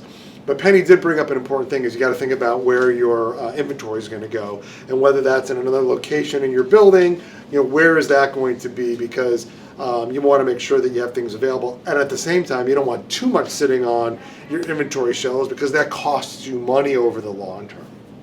Another thing that I forgot to mention was one of the key reasons why we decided to start the retail division was as a convenience to our patients. We saw that the doctors were recommending different products for the patients to purchase to enhance their outcome, and we thought, why not just sell it here and make sure that the patients are getting the quality products instead of going on Amazon or whatever, like Dr. Weil had said. So Penny, another question is, do I need to hire someone to run the retail area? From our experiences, we found that it's best to have a designated person within the retail area. It's very difficult to have a front desk person or an MA follow up on a sale or close a sale and then not be able to put the next patient in for the doctor to be able to see. There also is a lot of there also are a lot of responsibilities that come along with it. You've got to order the merchandise, price the merchandise, display the merchandise. So it does take a lot of time. So having a designated person, I think, would be very helpful. And so my perspective is having somebody who leads the retail, the whole retail plan is important. However, having them in the ones selling the retail all the time isn't always that necessary, and it may be too big of an investment for you to have somebody who is 100% retail. We have had great success with front desk people who are working both retail and front desk. Our most success on sales is when we have our full-time people, but you don't have to financially commit to somebody 100% retail for you to get off the ground and running and be successful, because we've got it both ways, and we are definitely seeing success both ways. But having someone who's leading it for the reasons that Penny said, ordering, stocking, pricing, making sure that everything's good, you do need a designated person for that. One of the things that I love that we do is we private label some of our medical grade inserts. Talk to us about doing that. So we get our private label over-the-counter inserts from Diafoot. And once we were seeing that they were really selling extremely well, we private labeled the insert itself. And then we took it a step further and private labeled the box that they come in. Do you want to hand me one, Nicole? Thank you. So now we have our own private label box. And then the insert also has our logo on it. So this is our #1 selling item. And a lot of our doctors refer that for various reasons. While the patient is waiting for orthotics, while the insurance company doesn't cover orthotics, we suggest that the patient buy 2 pairs, one for your athletic shoes and one for your other shoes, so that you don't have to move them back and forth. And we do very well with them. I think a lot of fear is when you have arch supports like this, it's going to cut into your orthotics sales, and I would say it completely does not. I am the largest referrer of these in our organization, and I think I am the 3rd or 4th largest user of orthotics in our organization, yet from a patient visit perspective, I'm in the lower half of our organization in terms of total patient visits. So it doesn't have to, if positioned properly in the way Penny just talked about, it doesn't have to eat into your orthotics. So let's let's go back to the merchandise and planning. One of the questions that we have is, how do I track sales? We invested in a point of service computer program, and we use the QuickBooks point of service. And every item that we sell out of our retail division gets entered into this. And at the end of the month, we can run reports by item, by location, by doctor, and that's how we track our sales. Penny, tell us what your number one bestsellers are. The over-the-counter private label inserts is our number one seller. CBD gel by Canadyne has grown to be our number two best seller. And there's a compression sock that Dr. Weil likes to use post-surgically. It's a 20-25 compression for the up to the ankle, and that's our number three best seller now. We also are doing very well with Toselin solution. So that's four. That's Give four. me some other ones. Cast covers for after surgery. Our urea creams, we have 20% and 40% that we have private labeled also. Even Ups are a pretty big best seller. So as you listen to what I'm telling are the best sellers, a lot of them are post-surgical. The last question that we have for you today, Penny, is what advice would you give to a practice that's interested in adding retail products? The first thing that I would say is look around your office location and look for the best place to place your retail division. And then start thinking in the back of your mind, what do I tell patients that I would like them to go out and purchase to enhance their outcome? And then think about how much money you would like to invest. And those would probably be the top three things. You know, one thing that you had the idea that we followed through on is creating a internet position for our retail, so that our products were not just sitting on our shelves, they were actually online and people could find them online, non-Weil patients and Weil patients, and we obviously connected it to our brand new website. Talk a little bit about how that's been valuable. We thought we would just test it, and we put 3 different products up on the website, and within the first week that the website went live, we started having sales on these products. And they weren't just patients that had already been existing patients, they were people who were just looking at the website as well.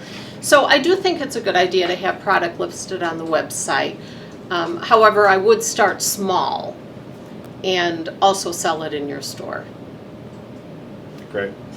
Well, Penny, thank you for spending some time with us and telling us about our success and what you did to make us so successful. Thank you.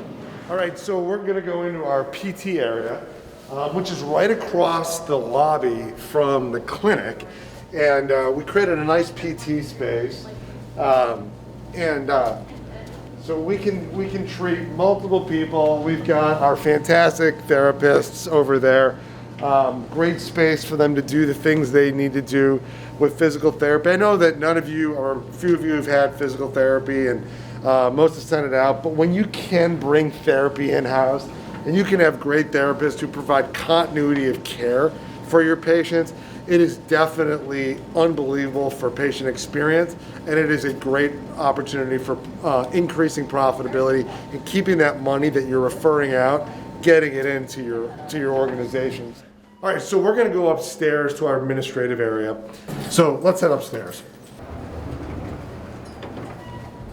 So now we're up on the 4th floor, and so you get off the elevator, and then there's you can see here is the Weil Foot and Ankle corporate office, and you can see our entry point of Weil Foot and Ankle Institute. So let's go meet our fantastic Chief Operating Officer, who you guys have all heard lecture during COVID, Tamara came on, if you remember, and told all of the protocols that we were doing to handle COVID. It has been super valuable to you guys back, I think it was in April when she gave her first presentation. It might have been late March, early April.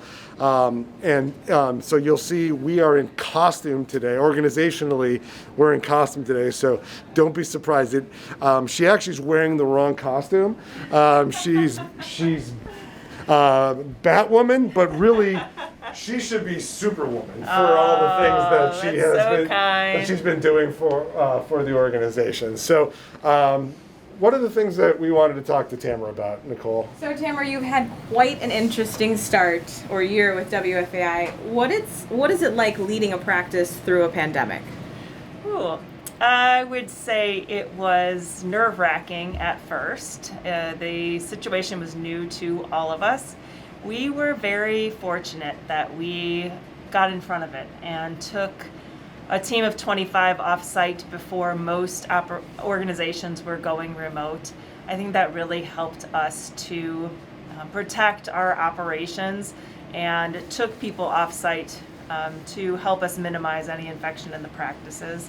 So yeah, that really, it was, we were working daily talking to Department of Health, both at the state level, at the city level, trying to make sure we were doing the right things for our team members, our patients, our doctors. So you recently made a cameo in Fabi's Real Estate Ready blog not too long ago, and hopefully we'll give you credit for that because I know you coined that phrase. So talk to us about your lean background and the 6S process we've implemented across our offices. Sure. So both myself and Josh Novak, who's our Director of Operations, are both Lean certified. And so we have a background in Lean transformation. We have started to include that in our organization. Started small by building upon, at Weil, we already have daily huddles between our doctors and our medical assistants to help set the day off right. But we've incorporated those into our management team too. So every day, every morning we have a call with all of our area supervisors to have a daily huddle to address any issues that might have arisen that morning or overnight, whether it's an equipment failure, a staff call off, any operational issues that arise, so that we can get the right resources to those teams as efficiently as possible and maintain our operations.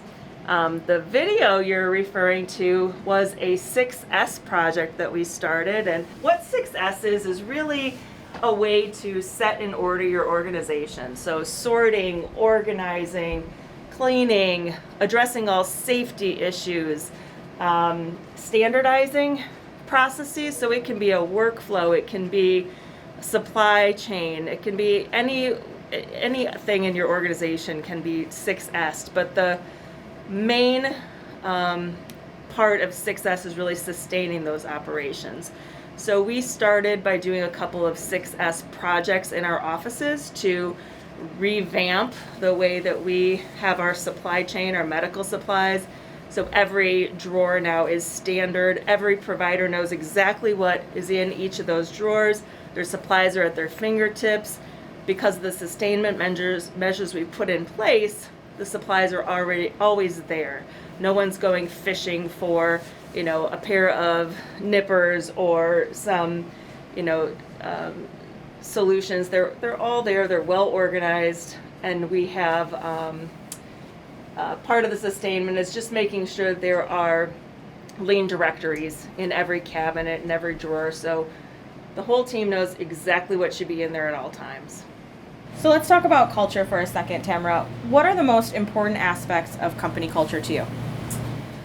I would say employee engagement, with company culture, knowing what your core values are, knowing what your organizational goals and vision are,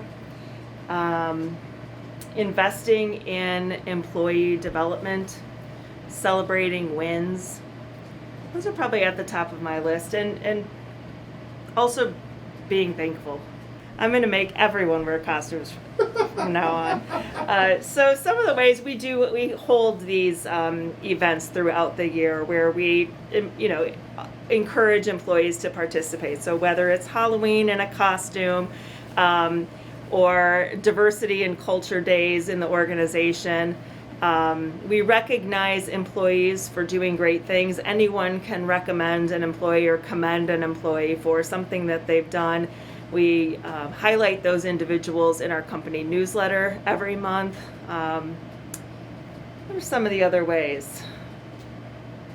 At our holiday party each year, we allow for doctors and employees to recommend various employees of the year. We celebrate them that way. You know, we're constantly also reminding our physicians that one of the biggest drivers of culture in your medical business is physicians saying thank you or being interactive with employees. It's so sometimes difficult as a physician with all the things you're balancing, all the patients that are on your schedule, the surgeries that are in the back of your mind, the emergency that you've got to go see later, coupled with the family issues and the business issues and stuff, that it's so easy to get lost in all that you don't necessarily do simple things like say hello or thank you. And we all fall into that trap. We're all guilty of it. And we try to remind our doctors that there are people working with them who are supporting them, who care deeply about them and their patients. And some of those simple gestures in life can be the difference maker on making somebody's day good or bad. So that's a big thing that we also think about, I believe, and try to be better each and every day as a result.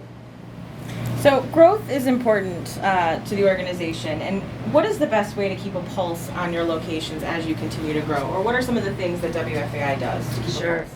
I can tell you one of the things that I'm most excited about is in the last couple of months we have implemented leadership rounding in the organization. So we have our commitment, leaders have made a commitment to be out at each of our locations. So Dr. Weil and I go out and travel together.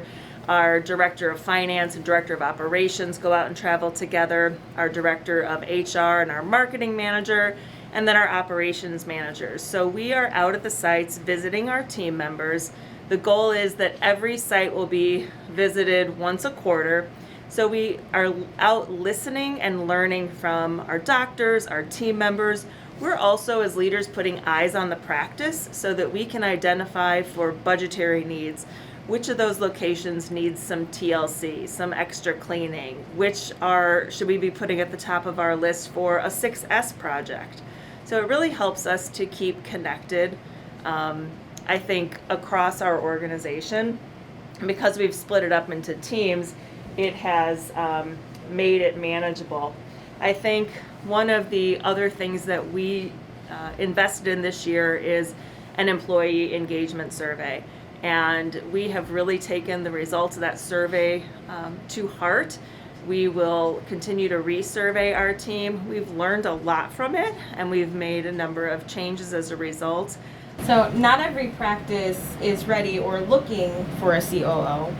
What type of advice would you give to someone who's looking to hire an administrator or non-physician leader for their organization? Mm-hmm. And I think what I look for in leaders and what I would recommend to a smaller practice is someone who is willing to be hands-on, who's willing to sit next to your front desk team member and learn those operations from the time you open the door in the morning until the time you drop the deposit at the bank, to shadow your medical assistants and have an appreciation for what they do day in and day out, to follow you as doctors and learn what your pain points are, your frustrations, or where you need the most help in your day. So someone, every organization doesn't need or have to have a COO, but you do need someone who's dedicated to learning your operations and helping you to optimize them. I'm going to throw a clinical question here at you right now. Most physicians want a second medical assistant, right? So what should be considered before adding the additional clinical staff? I would say first is the doctor using the medical assistant to the fullest scope of their license and their abilities. There are medical assistants are a bright group of individuals who have the ability to learn, who want to take on more responsibilities, and they actually can do a lot within their scope.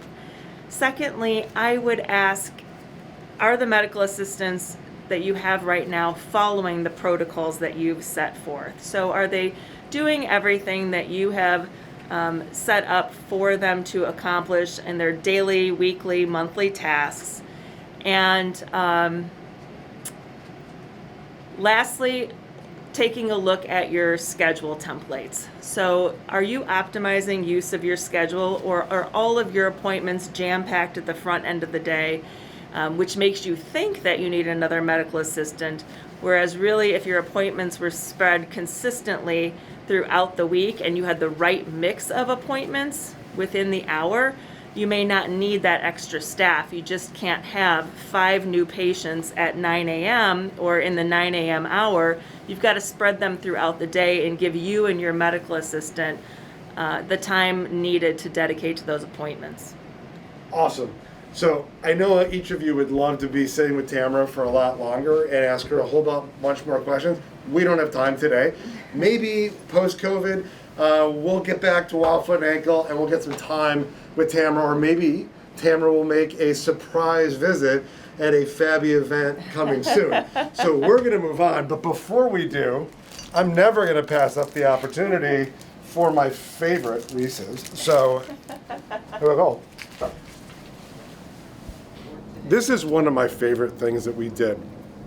And we've always talked about, peanut butter in my mouth, we've always talked about that we were never training well enough.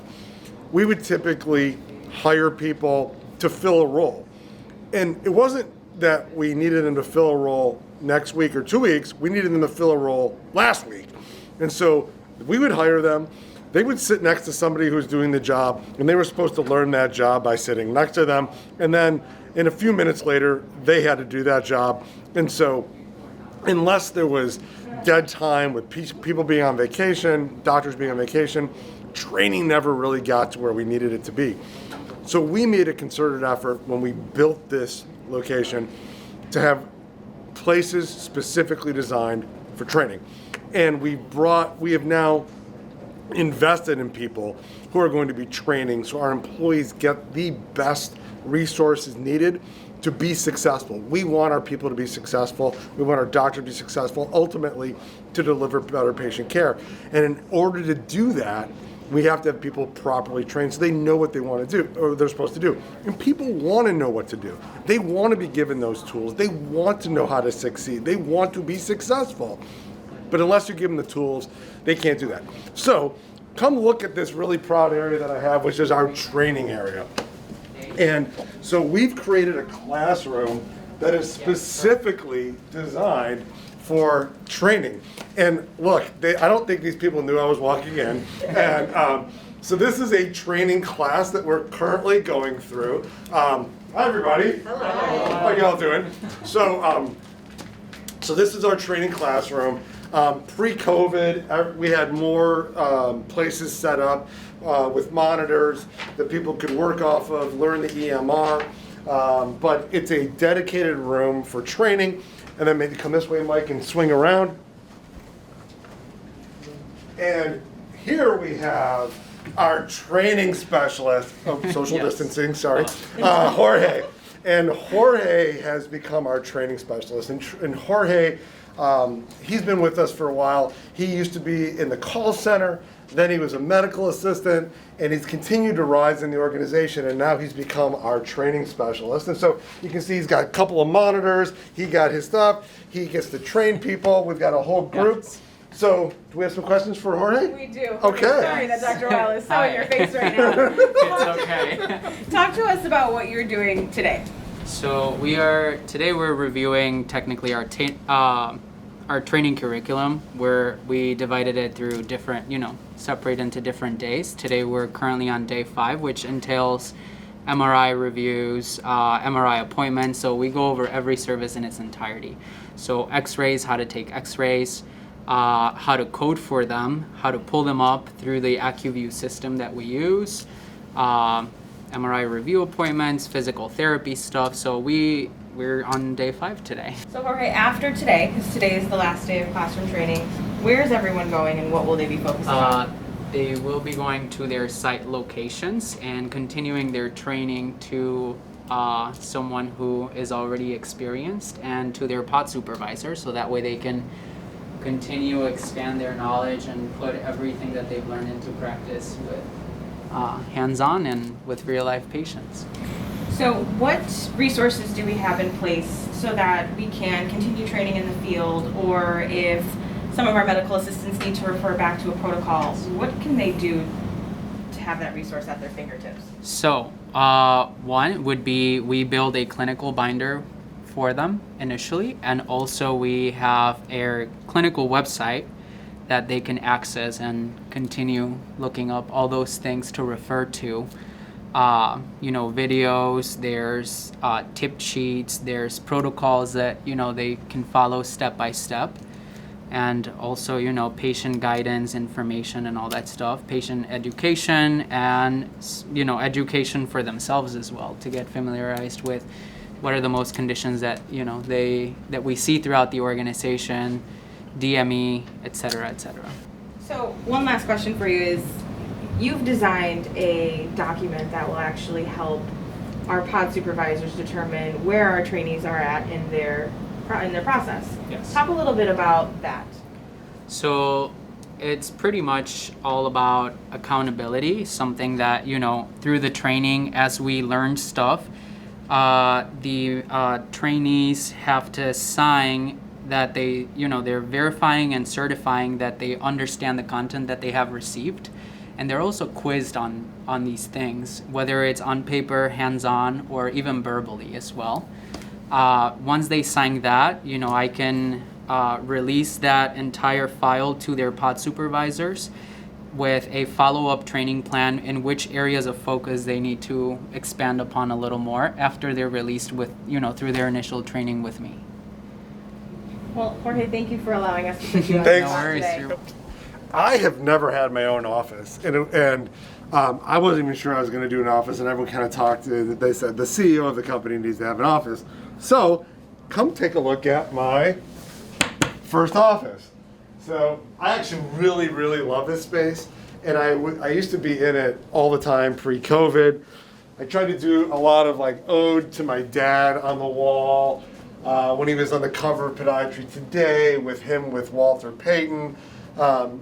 So some other things that are representative of my dad and Weil Foot and Ankle Institute.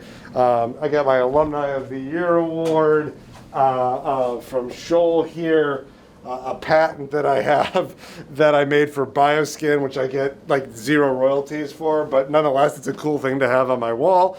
And this is where I hang out. I put my computer. I get 3 screens, so I can be super efficient when I'm in my office. So what do you love most about being CEO? Wow, that's a big question that I wasn't ready for. What do I love most about being CEO? The power, the money. No, wow. I think for me, my dad did so many really neat things for podiatry. And when he joined the profession, it was such an infantile profession, and he created such a difference-making innovation, whether it became surgical or clinical or all these different aspects, even business within podiatry. And so for me, I feel like my role as CEO for Weil Foot and Ankle Institute is to take our organization and really podiatry to the next level. My dad did so much to get it to a certain level, and I just want to take it to the next level. So I feel like the thing that I love about it is the opportunity to really continue to make podiatry better, to evolve the profession, and utilize Weil Foot and Ankle as my vehicle to accomplish that. So I think that's kind of the thing I love most about being CEO. I love the interaction that I have with the people who support us. All aspects of the organization. It's such a fun thing to work with bright, enthusiastic people. And as a physician, you're kind of by yourself. It's kind of a individual sport, if you will. And being a CEO is more of a team sport, and I really enjoy that aspect of things, among all the others. The things that I don't love: sleepless nights, stress, worrying about how to pay the next bill during COVID. The complaint of the doctor who's losing their mind, the complaint of the patient who's complaining about this and this and this. Those are not the things I love, but I will say that the things that I love far outweigh those other things. So, sorry, I'm going to get into a different spot. Sorry, Nicole, tell me that again. How do you encourage creative thinking within our organization?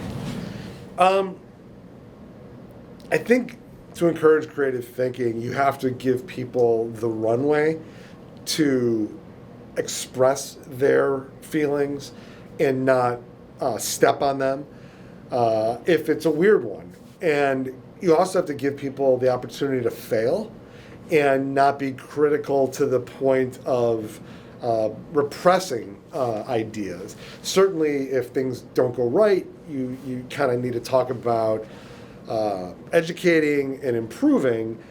But if people feel that a mistake made is going to end in something horrible, they're going to stop providing input, feedback, and creativity.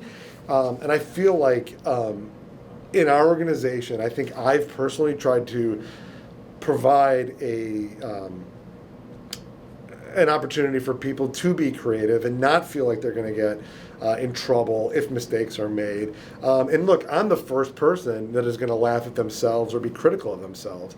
And so some of that you have to lead by example. And you've all heard Nicole make fun of me, but and Nicole will do it maybe more than others. But I think it shows that I am available to be made fun of, and that I am not above reproach. You're human. I am human. I human. So what steps do you take to keep our organization in the loop with practice updates? Say again. What steps do you take to keep our organization in the loop with practice updates? So all of the updates that you recently gave us, how did you deliver that message to the organization? I understand. Thanks. So I've tried to keep the organization informed of what's going on a number of ways. I find myself at times being guilty of just kind of going about my life growing the organization and not always letting everyone know what I'm doing, why I'm doing it, or what's the end goal. And it's not that I'm trying to keep it from everybody else. It's just sometimes you fall into your method of just doing, and you don't kind of think about, not everybody understands exactly what's going on. So I've tried to use different techniques. I try to talk to people. I've tried to use email communications, especially during COVID when we're not having personal interaction. And recently, and it's not something, it is something I've done in the past, is I did a company video update. And Tamara and I had an update about all the different things that were going on within Weil, Foot and Ankle, what we were going to be doing kind of to finish out the year and going into 2021. And we also invited people to send in questions ahead of time, and kind of like this format, where we were asked questions and then we could answer questions, and then we videoed it and we released the entirety of the video to the organization. So I try to use different ways to communicate, whether it's verbal, in person, written, or video, and I'm just trying to find the right combination of things that will resonate with people. So let's go back to the team that you talked about earlier. How long did it take you to build a solid team, and what should others take into consideration when building out a leadership team? So it's a process, and I've made a bunch of mistakes, quite a few. I've made bad hires. I've entrusted things to people who didn't deserve it. I'm a very trusting person, and I tend to stay with people. I'm pretty loyal, and I sometimes will stay with people too long. So it took me years, and I would say we're not done building our team. Now that said, in the last few years, we've really landed on some amazing people. You've met Tamara, and you certainly know Nicole, and there's a bunch of others who we talk about. But it takes time, and you're going to make some mistakes. But there's an adage that says, hire slow and fire fast, and we've probably talked about that. I tend to hire slow and I tend to fire a little slow, but I think it's a good adage is make sure you hire the right person, and if they're not right, pull the plug on them and move on. But it's going to take some time, and it's going to take you spending some time with people too, because just hiring somebody isn't enough. You need to develop them into your organization. You need to share with them your vision on a regular basis. You need to be their sounding board so that they can have feedback to you. And doing 5-minute ad hocs in between patients once every couple of weeks doesn't accomplish that. That's enough of me, Lowell. Let's move on. All right, moving on. This is some of our support area where inbound faxes, outbound referral or thank you cards, referral letters. In here we have some of our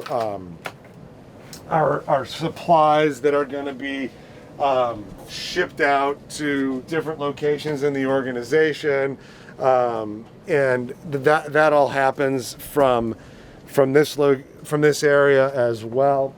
I'm proud of this area, which is a bit of an ode to Lowell Weil Sr., and I think that's an important, for me it's important.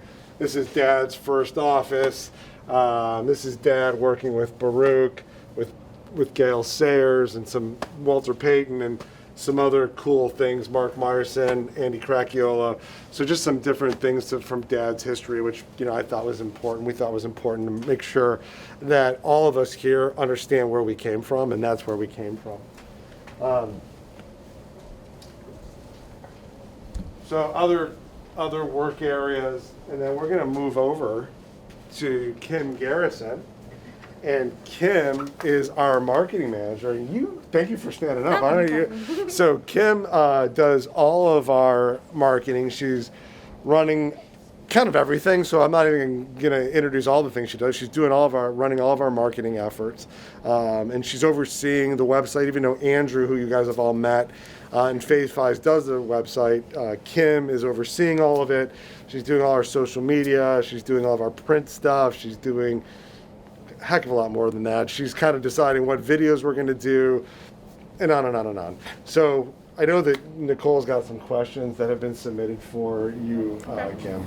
So our members have seen our new website, but they're curious to know, why did we make the decision to redesign it?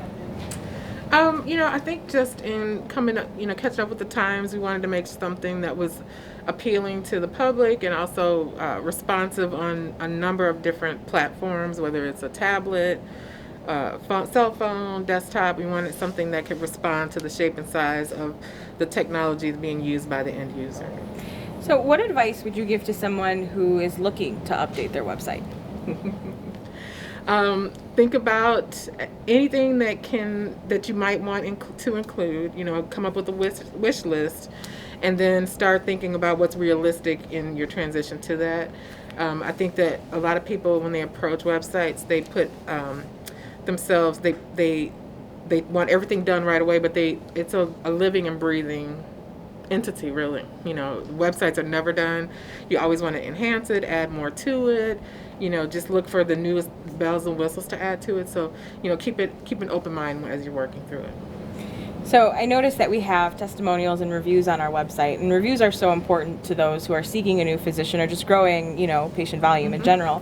Talk about some of the ways that we're driving reviews with our patients. Well, our doctors are really involved with engaging with their patients in the exam rooms. We have a few superstars who, are just every patient. They're reminding them, it'd be really great if you can, leave us a review, tell, the public about, what your experience was.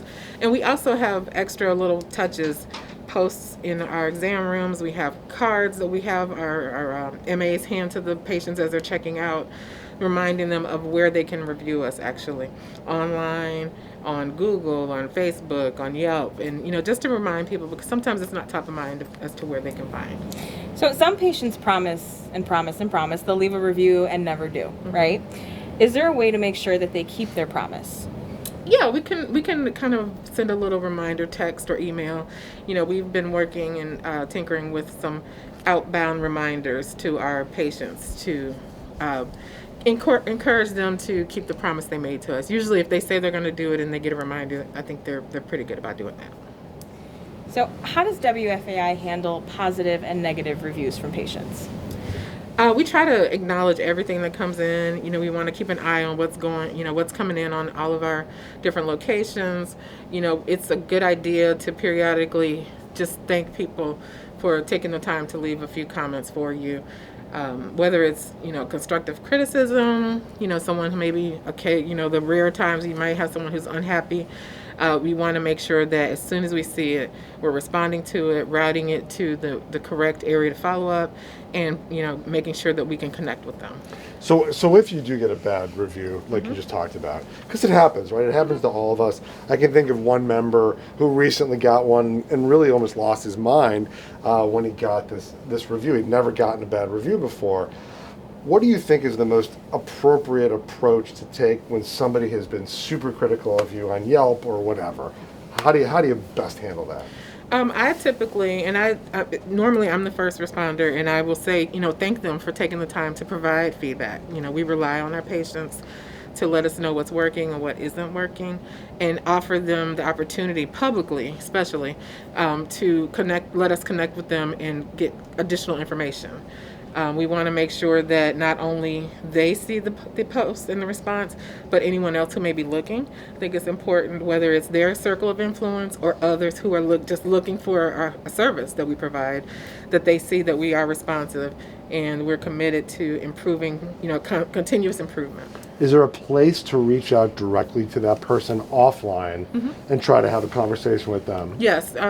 Actually, most of the platforms do provide an opportunity for you to do a private conversation as well. So typically, especially with the not so nice ones, if there's something that comes in, we'll do an initial thank you and response, and then tell them that we're going to send them a private message so that we can follow up. With Do you feel like that helps rectify the problem?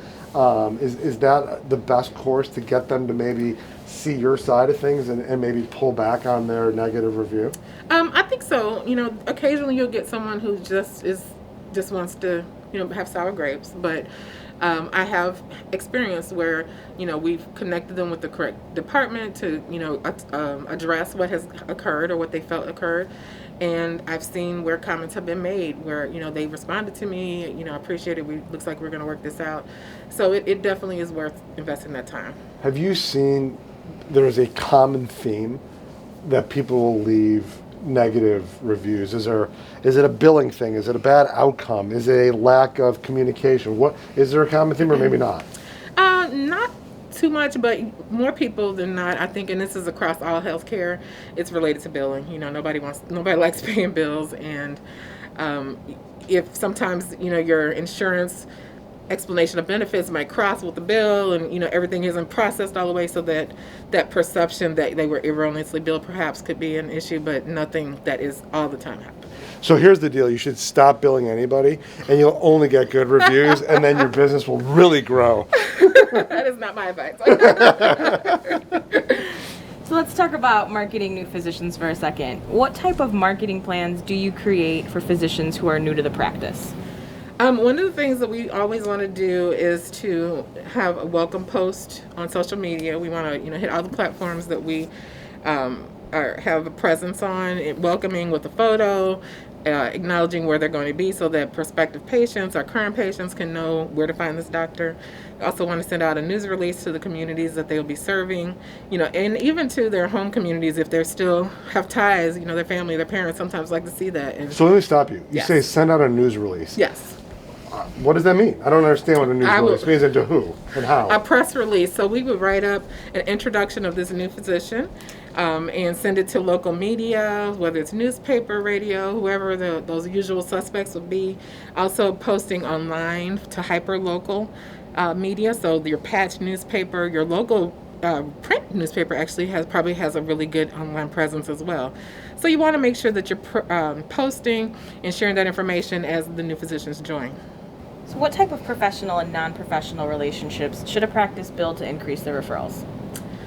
I think that, thinking outside of the box, think about the business associations that are not necessarily healthcare related. The chambers of commerce, the city. They're sometimes it's just city business groups. Some of them are related to professional women's groups, things like that. On a normal day, this place would have been a beehive of activity and voices and stuff like that, and a lot of fun and a lot of work getting done as well.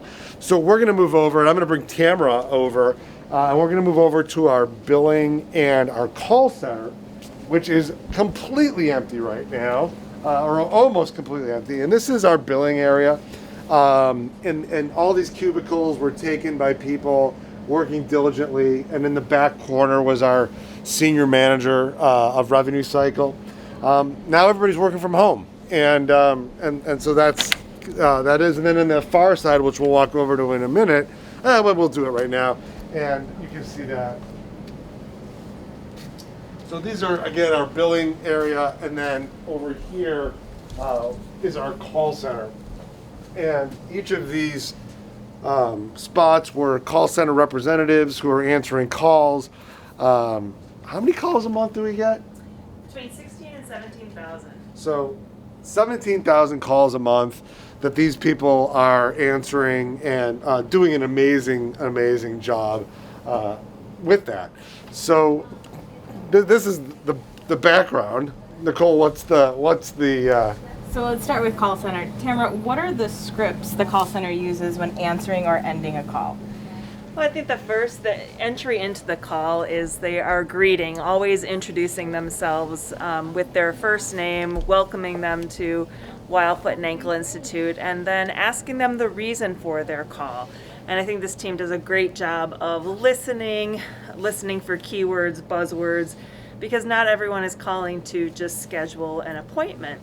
And then at the end of the call, thanking the patient for their call and also following up to ask them if they've addressed all of their needs, if there's anything else they can do for them. One of our members is having a hard time with getting patients to reschedule appointments that they cancel. What are some of the tactics that we use to reschedule patients that are currently on the call with us? Sure. So before that patient hangs up, asking them, when would be a good time to reschedule? Can I schedule that appointment for you next week, next month? Prompting that question right then and there on the phone before you hang up. We also do, if patients aren't ready for whatever reason to make a follow-up appointment, we do recall lists as well. We will follow up with them, place a call at another time in the future to try to recapture them. How do we minimize no-shows and cancellations? Well, no-shows and cancellations, we try to minimize through all of our automated call reminders. So we have call reminders that we do through text, through automated calls, and we also, for certain populations or areas where we're having a higher no-show rate, we will also do manual calls to those patients. So one of our members asked how we currently handle our confirmation calls. Some are doing manual confirmation calls today. So today we are doing either text appointment reminders or automated call reminders. We will do this with frequency starting 3 days out to remind patients about their appointment. They can confirm also through those mechanisms. And we are also implementing some enhanced appointment reminders through our patient portal. Since doing that, do we see our no-show rate going down? Like, are we minimizing our no-show rate, or do you have a concept of what our no-show rate is? I do. Our no-show rate right now is a little higher than I would like it to be. It's hovering a little over 7%. I'd like to see us get it under 5%, but we're all struggling right now with COVID. And so that does add a little bit of an increased no-show rate during these times. So at what point should a practice consider centralizing phone calls, whether that be a small area or maybe to this scale? So I think a practice of any size can centralize phone calls. The one thing it does for you, and I know it's harder, especially in a solo provider practice, but it does allow when you centralize the phone calls, it allows their patient-facing employee to give their dedicated attention to that patient they're checking in. They're better able to focus on collecting patient account balances or co-payments at time of service and make sure all the upfront registration work is done so that they can we have a cleaner claim going out the door. So by moving some of those calls, moving all appointment calls to a quiet area, even a back office, allows a team member to be solely focused to the incoming calls to the practice and another team member to be solely focused on the patients coming into the practice. So it does require some upstaffing, but it can be done even in smaller offices. And you mentioned space, Nicole, too. You know, we've learned, we have this big, beautiful space here at our headquarters for our call center team, but we have learned that we can be very productive and work extremely well remotely. So even if you don't have the office space, you don't necessarily need to make those investments. Your call center agent can be working very easily from home. You know, I had an SOS call with a couple members in the last few months, and they were concerned. They were losing employees. People didn't want to come to work because they were staying home taking care of their family members, their kids, and they had nobody to answer the phones. And it was a perfect example. I said, why don't you have the people who are staying home with your kids, their kids, answering the calls from their home? And it made a lot of sense. And that's not maybe something I would have recommended a year ago, but COVID has changed our perception on what can be done out of the office and what can be done in the office. And I think there is such a high level value of getting the phones away from the place that patients check in. When patients check in, if somebody's on the phone, that interaction, I mean, that was part of my whole series of first impressions. But if somebody comes in to check in and they have somebody on the phone, it's a bad interaction. You're collecting money while trying to be on the phone, but more importantly, the person on the other end of the phone is hearing extraneous conversation or distracted conversation, and you're not getting that best interaction that's going to ultimately bring people into your office and get them to be your patient. So Tamara, talk about the system that we use to track calls, hold times. Can a practice of any size, call center wise, use that type of software? There are a lot of call center softwares out there. We use something today that's called Asternic. That is where we track our data for our call center.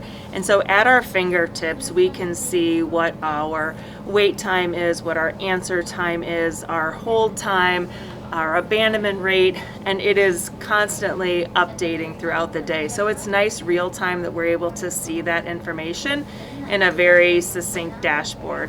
We can even look at individual call center agents throughout the day just to see how their tracking and productivity is. I think one of the biggest things that we added though for our entire team, and this is something we used to just have access to given to our manager and supervisor for the call center, and that is our operator panel. So now today, any one of our agents can see on their screen, I can see it from my home office, from my office here, our operator panel. I can see how many calls we have in the queue, who's on the phone, who's waiting. I can see which patients are in the new patient queue who are prioritized. It's amazing the software that you can implement today and have that data right at your fingertips.